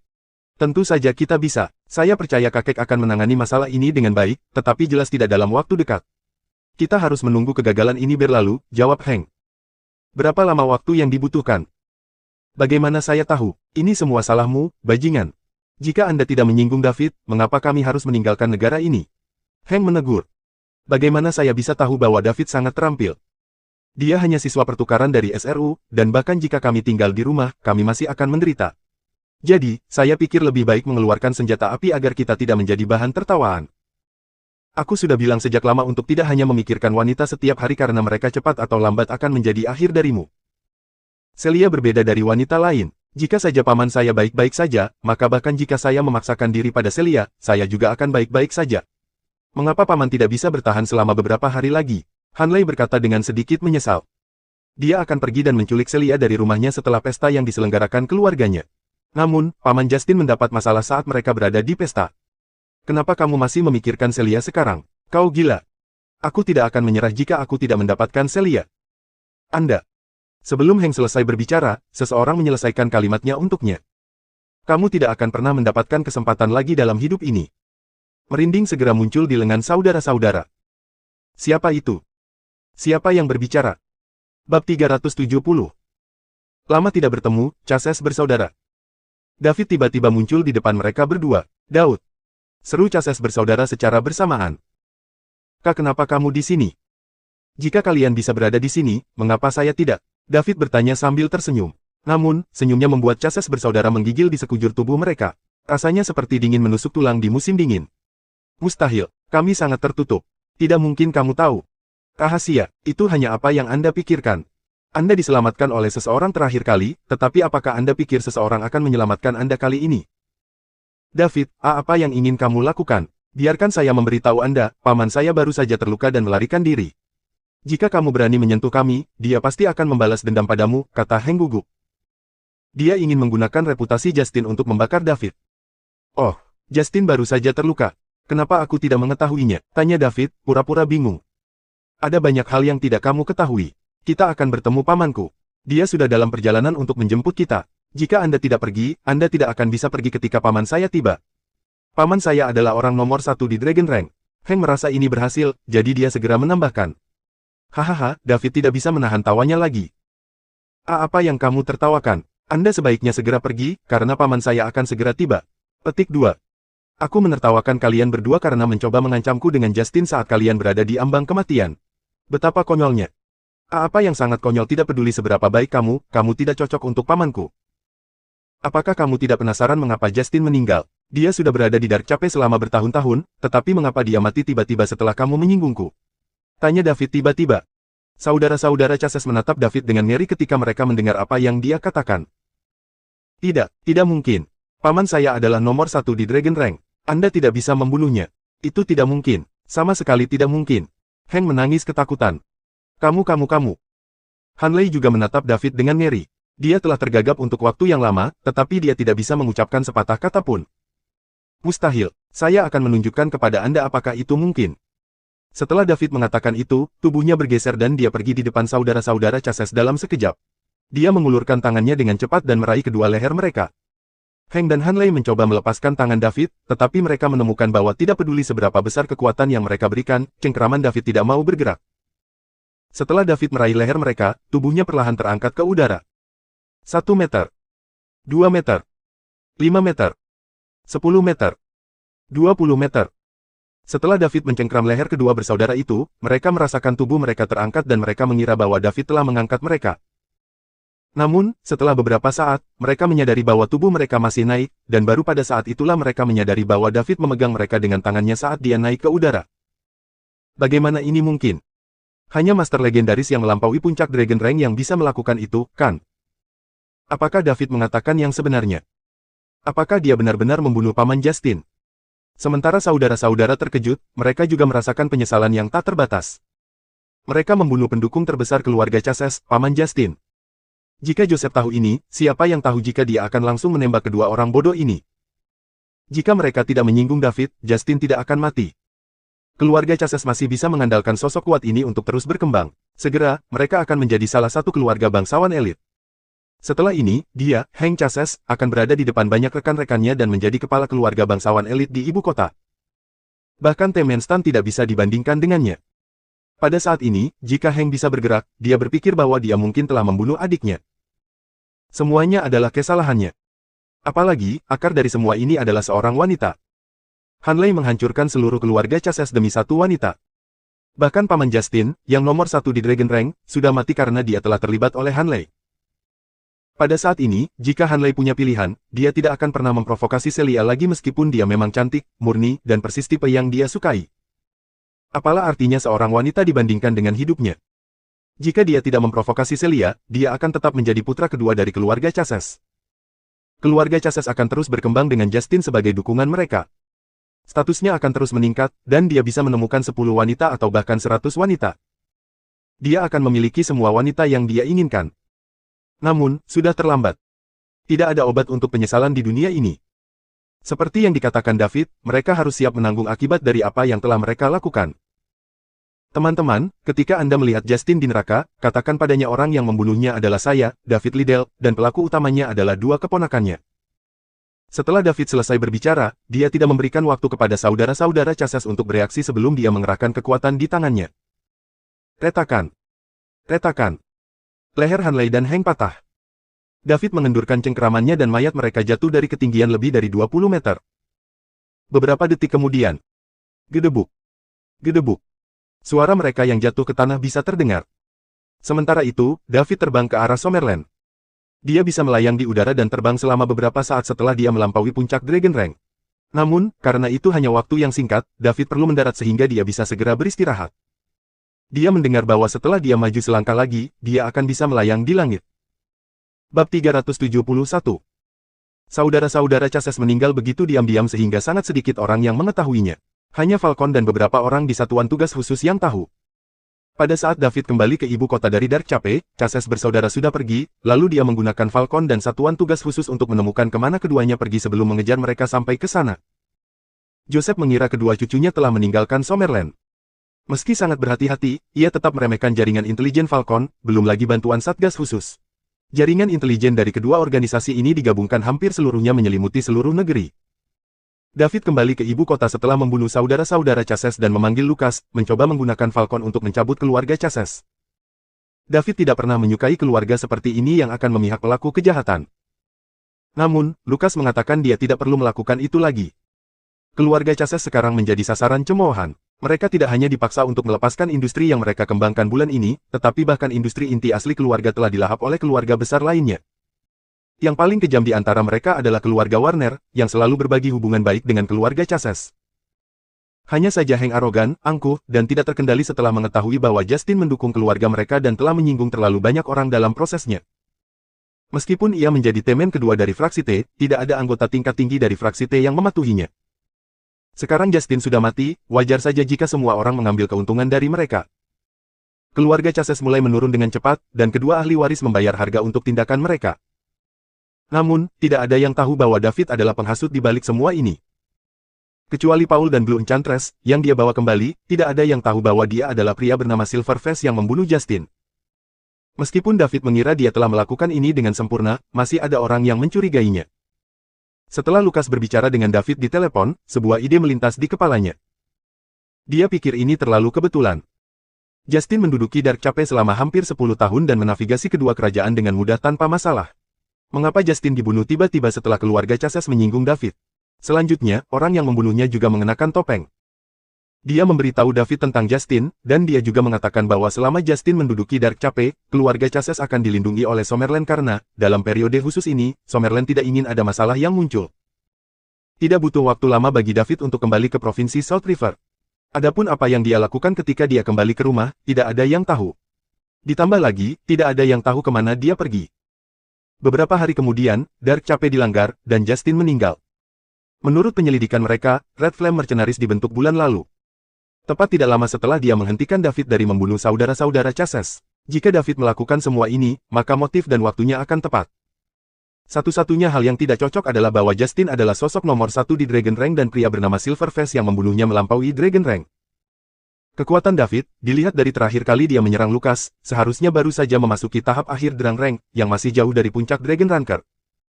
Jadi, mustahil bagi David untuk menjadi Silverface, yang telah membunuh Justin, kecuali dia menyembunyikan kekuatan aslinya. Namun, apakah ini mungkin? Berapa umur David? Namun, jika ini benar. Ketika Lucas memikirkan hal ini, dia tercengang.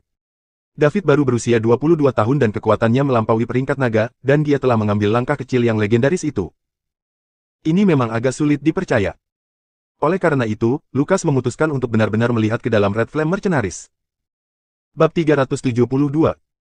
Jika David adalah Silverface, maka orang yang pergi ke Chaos Land untuk membentuk Red Flame di tahap awal pastilah seseorang yang sangat dia percayai. Oleh karena itu, dia harus mulai dengan penyelenggara asli Red Flame. Ini sangat penting untuk masa depan Summerland. Namun, itu juga perlu dilakukan secara rahasia. David tidak tahu bahwa Paulus adalah kunci untuk mengungkapkan identitasnya. Namun, tidak masalah jika dia terkena Summerland karena itu bisa lebih mencerminkan David. Nilai. Namun, Falconia belum bisa mengetahui hal ini, setidaknya sampai David tiba-tiba mencapai level berikutnya dan Dark Cape belum diubah menjadi benteng perang oleh David. Kalau tidak, api merah akan dalam bahaya. Ada juga kemungkinan memicu perang antara kedua kerajaan sebelum waktunya. Yang perlu dilakukan David selanjutnya adalah terus menghabiskan uang dan meningkatkan kekuatannya. Pada saat ini, dia telah kembali ke suite mewah Starry Night Hotel di ibu kota. Sementara itu, Blue Enchantress dikirim olehnya untuk melindungi Celia. Melihat lebih dari 500 poin mewah yang dia kumpulkan dalam lebih dari seminggu, David sedikit terdiam. Kapan itu akan mencapai 10.000 poin jika tumbuh dengan kecepatan yang begitu lambat? Dia tidak berani mengungkapkan identitasnya ketika dia tidak cukup kuat. Dia juga berharap suatu hari, ketika dia menjadi lebih kuat, dia akan mengungkapkan identitasnya dan mengejutkan semua orang. Tidak peduli dari keluarga mana mereka berasal, selama mereka memprovokasi David, dia akan langsung menghancurkan mereka. Tidak perlu merumuskan rencana dan skema sambil mempertimbangkan berbagai faktor lainnya. Namun, untuk saat ini, dia harus terlebih dahulu memikirkan cara mendapatkan poin yang lebih mewah. Saat ini, dia terutama memiliki timnya di Springfield dan Capital City yang membantunya membelanjakan uang. Namun, ini jelas tidak cukup cepat. Untungnya, setelah Dark Cape berhenti mengambil pajak pos pemeriksaan, masih perlu membeli berbagai senjata dan peralatan canggih, yang juga membutuhkan banyak uang. Aku ingin tahu kapan aku bisa mencapai 10.000 poin mewah. 2 minggu lalu, Oliver, dekan South River University, telah membawa Amelia dan 3 mahasiswa lainnya kembali ke kampus. Howard sangat takut pada David sehingga dia meninggalkan negara itu dan dia mungkin tidak akan berani kembali dalam waktu singkat. David terus meminta cuti karena masalah dengan keluarga Chasez dan tidak mengikuti mereka kembali. Pada saat yang sama, Oliver baru saja memberitahu David bahwa dia harus kembali ke kelas semester depan. Liburan akan segera tiba, jadi David berencana untuk pergi ke rumah Celia besok dan mengatakan yang sebenarnya kepada mereka. Dia juga orang yang berstatus sekarang, jadi ibu mertuanya tidak bisa memandang rendah dirinya. Setelah ini, ia berencana untuk kembali ke Provinsi Sungai Selatan. Reuni kelas sekolah menengah telah diatur dalam obrolan grup dan akan diselenggarakan setelah liburan. Terus terang, jika ada reuni universitas di masa depan, David pasti tidak akan pergi. Ini karena dia merasa tidak memiliki hubungan dengan teman-teman sekelasnya di universitas. Semua orang terlalu realistis. Kecuali teman sekamarnya di asrama, David hampir tidak berkomunikasi dengan orang lain. Tentu saja, teman sekelas lainnya juga tidak akan berbicara dengan pria malang seperti dia. Namun, dia masih bisa pergi ke reuni kelas SMA. Pada saat itu, tidak ada yang benar-benar peduli tentang hal-hal seperti status, dan mereka tidak akan sombong seperti di universitas. Semua orang memiliki hubungan yang baik di sekolah menengah. David mengantarkan makanan paruh waktu di sekolah menengah dan tidak ada yang memandang rendah dia. Lebih baik lagi, mereka kadang-kadang juga memberinya bisnis. Selama kuliah, teman-teman sekelasnya akan membencinya dan mengejeknya. Jadi David akan tetap menghargai persahabatannya dengan teman-teman sekelasnya di SMA. Dia akan pergi melihat-lihat selama pertemuan dan mencoba membantu mereka yang membutuhkan. Dia membutuhkan tenaga kerja dan dia tidak kekurangan uang. Bab 373. Islik International membuat kemajuan yang stabil di bawah kepemimpinan Pearl, tetapi itu sama sekali tidak mendekati tujuan David. Dia ingin menjadi orang yang bisa mengendalikan ekonomi global, sehingga tidak cukup untuk berkembang di dalam negeri, dan dia harus mengirim beberapa orang untuk berkembang di luar negeri. Dengan dukungan dana yang tidak terbatas, dia tidak takut akan mengacau karena tidak ada masalah. Dia memutuskan rantai modal. Setelah memikirkannya, David memutuskan untuk meluangkan waktu untuk mengunjungi Springfield dan mendapatkan pendapat Pearl. Tidak diragukan lagi, itu adalah pilihan terbaik untuk membuat Pearl pergi ke luar negeri. Bagaimanapun, dia lulus dari universitas terkenal dan adalah seseorang yang bisa dia percayai, tetapi dia masih perlu bertanya padanya. Jika dia tidak ingin pergi, dia akan meminta orang lain. Keesokan harinya, David pergi ke rumah Celia, tepat pada waktunya untuk melihat Mindy pergi keluar. Mindy melirik G-Wagon yang dikendarai David dan tidak bertanya apa-apa. Dia hanya berkata kepada David, "David, jika kamu bebas, kamu bisa tinggal di sini. Saya dan suami saya memiliki sesuatu untuk diberitahukan kepada Anda ketika kami kembali di malam hari." Petik 2. "Oke, Nyonya Yang, lanjutkan dan urus bisnismu. Aku akan menunggumu," kata David. Mindy pergi dari rumah. Saat ini, banyak yang harus dia tangani. Selama waktu ini, mereka berdua melewati tahap paling berliku dan aneh dalam hidup mereka. Pertama, karena putrinya menolak berkencan dengan pewaris keluarga Chases, dia menjadi sasaran keluarga besar seperti keluarga Chases. Karirnya dan pekerjaan suaminya sangat terpukul. Ketika mereka sedang mempersiapkan keluarga mereka untuk meninggalkan ibu kota agar tidak menjadi sasaran, keluarga Chases tiba-tiba berhenti memukuli keluarga mereka. Dia berpikir bahwa semua kesulitan akan sepadan, tetapi siapa yang tahu bahwa dalam beberapa hari, berita bahwa keluarga Chases mengandalkan seseorang yang kuat membuat semua mitra mereka tidak berani bekerja sama dengan mereka lagi. Ditambah lagi, atasan suaminya juga takut menyinggung keluarga Chases dan memutuskan untuk memecatnya. Karena itu, pasangan itu kembali dilema.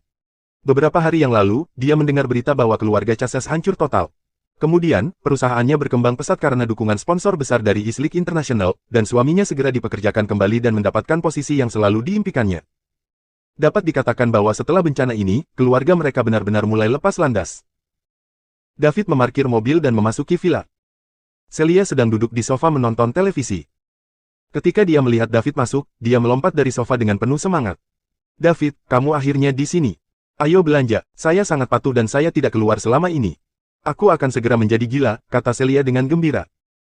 "Oke, aku akan pergi denganmu, tapi kita harus kembali lebih awal. Ibumu punya sesuatu untuk diberitahukan kepadaku," kata David sambil menyeringai. "Kalau begitu ayo pergi sekarang. Beri saya waktu sebentar, saya akan naik dan berganti pakaian." Setelah Celia selesai berbicara, dia berlari ke atas mengenakan sandal. Segera, Celia berganti pakaian olahraga yang menyegarkan dan nyaman dan berjalan ke bawah. Kemudian, keduanya keluar bersama. Mereka baru pulang sore hari. Pada saat ini, Mindy dan John sudah kembali. Setelah mereka makan malam, seluruh keluarga duduk di ruang tamu. David tahu Mindy memiliki sesuatu untuk diberitahukan kepadanya, jadi dia tidak terburu-buru untuk kembali. Dia juga memiliki sesuatu untuk diberitahukan kepada Celia dan keluarganya. "David, kamu akan segera istirahat, kan?" tanya Mindy.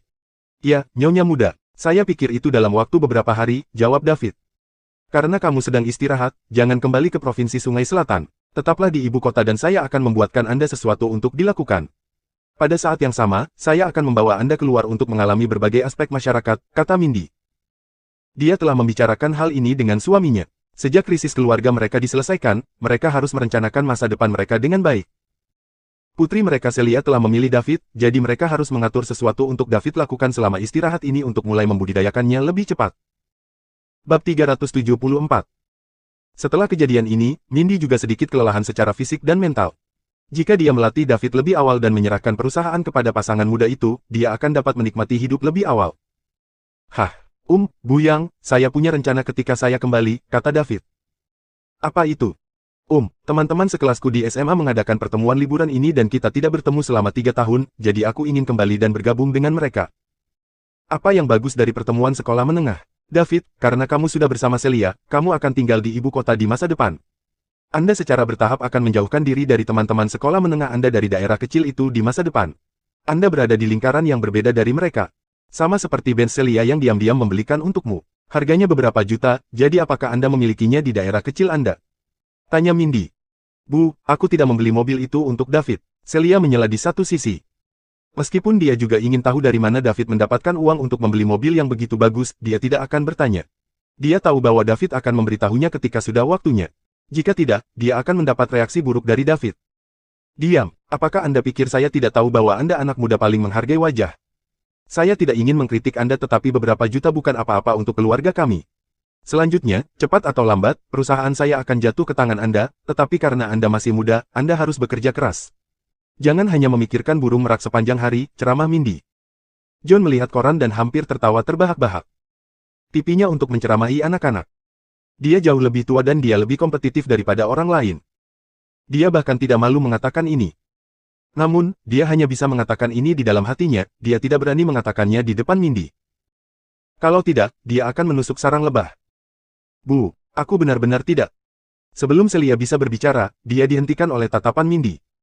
David tidak bisa menahannya lagi bahkan ketika dia hanya mendengarkan ini di satu sisi. Apa yang sedang terjadi? Apakah dia berpikir bahwa aku seseorang yang ingin bergantung pada seorang wanita? Apa lelucon? Saya orang terkaya di dunia sekarang dan kekuatan saya melampaui peringkat naga. Jika saya memiliki duel persahabatan dengan Lucas dan yang lainnya sekarang, saya akan dapat mengalahkannya dalam hitungan detik. Bu Yang, sebenarnya aku. Sebelum David bisa selesai, Mindy memotongnya, David, saya tahu kalian anak-anak memiliki ego yang sangat besar. Namun, Anda harus memikirkan situasi Anda saat ini.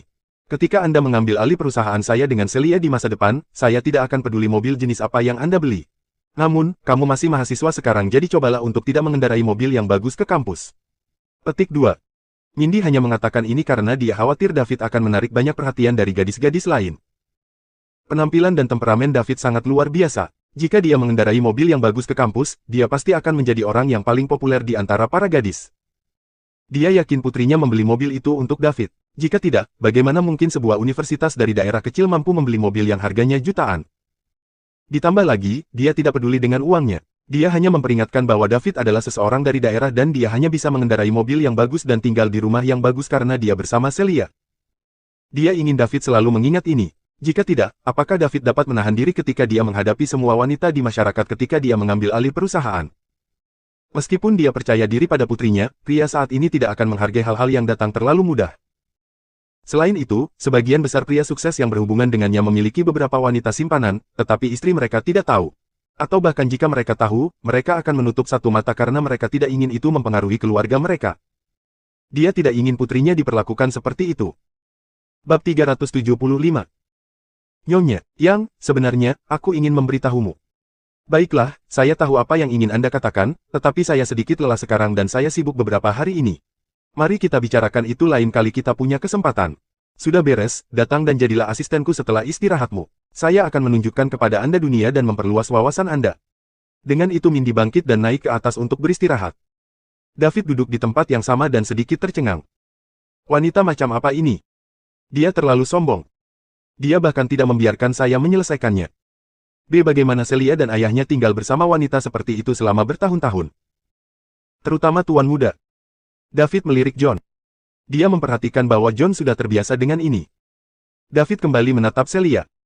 Dia menatap David dengan tatapan meminta maaf. Baiklah. Awalnya, saya ingin mengatakan yang sebenarnya kepada mereka hari ini, tetapi saya gagal lagi. Jadi bahkan jika Anda mengetahuinya di masa depan, jangan katakan bahwa saya sengaja menyembunyikannya dari Anda. Anda bahkan tidak memberi saya kesempatan untuk berbicara pada saat itu. David, jangan pedulikan dia, begitulah dia. Dia memutuskan segalanya dan sulit bagi orang lain untuk berubah pikiran, biasakan saja. Jangan mengambil apa yang dia katakan ke hatimu, sebenarnya, dia tidak jahat. Ini semua demi kebaikanmu sendiri, John membela Mindy. Ketika David melihat John berperilaku seperti ini, dia mengira John mungkin sudah terbiasa dengan ini sejak lama. Hanya orang yang baik hati seperti John yang bisa hidup bersama Mindy selama beberapa dekade. Jika itu orang lain, mereka mungkin sudah bercerai sejak lama. Namun, untungnya Celia tidak mewarisi sifat buruk ibunya. Jika tidak, dia tidak tahu bagaimana jadinya gadis yang penurut dan imut seperti itu. Tidak apa-apa, Tuan Muda, saya tidak keberatan. Aku tahu dia melakukan ini untuk kebaikanku sendiri. Sekarang sudah larut, jadi aku. Jika tidak ada yang lain, saya akan kembali, kata David. Lanjutkan, berkendara dengan aman. Aku akan pergi sekarang. Tuan Muda, Celia, selamat malam. Selamat malam. Selamat malam. Daud pergi. Ayah, panggil Celia. Baiklah, sudah cukup baik ibumu tidak memaksa kalian berdua berpisah. Apalagi yang kamu mau? John bertanya. Tapi dia juga tidak bisa mengatakan hal-hal itu. Ini untuk kebaikanmu sendiri. Dia terus-menerus memperingatkan David untuk memperhatikan siapa dia. Apa yang akan Anda lakukan jika Anda menikah dengannya dan dia selalu menikmati kesenangan sensual di luar sana ketika dia mengambil alih perusahaan ibumu? Anda sangat lembut sehingga Anda hanya akan menelan keluhan Anda. Ibumu hanya khawatir kamu akan dirugikan di masa depan. Mengapa kamu tidak mewarisi temperamen ibumu? John bertanya. Apakah menurut Anda ada orang yang berani mengadili saya jika saya melakukannya? Celia bertanya balik. Kamu tidak bisa mengatakan ini di depan ibumu. Jika tidak, dia tidak akan pernah membiarkan ini jatuh, John memperingatkan. Tapi, aku tidak membelikan mobil itu untuk David. Tidak. Tidak. Apa kamu yakin? Iya. Apakah Anda bertanya kepadanya dari mana dia mendapatkan uang untuk membeli mobil? Tidak, saya pikir dia ingin memberitahu kami sekarang, tetapi ibu saya tidak memberinya kesempatan. Petik 2. Yah, kamu harus bertanya padanya. Ibumu tidak menyukai gagasan kalian berdua berkencan pada awalnya, jadi jika David melakukan sesuatu yang ilegal di luar sana, kalian berdua benar-benar tidak akan memiliki kesempatan. Hah, aku akan bertanya padanya kapan dia datang besok. Aku tidak percaya dia akan melakukan hal seperti itu. Oh kamu, kecerdasan seorang wanita yang sedang jatuh cinta sangat mengkhawatirkan. David sedang mengemudi di jalan. Setelah ini, dia pasti harus kembali. Tidak hanya dia harus kembali ke Provinsi South River, dia harus kembali ke Springfield.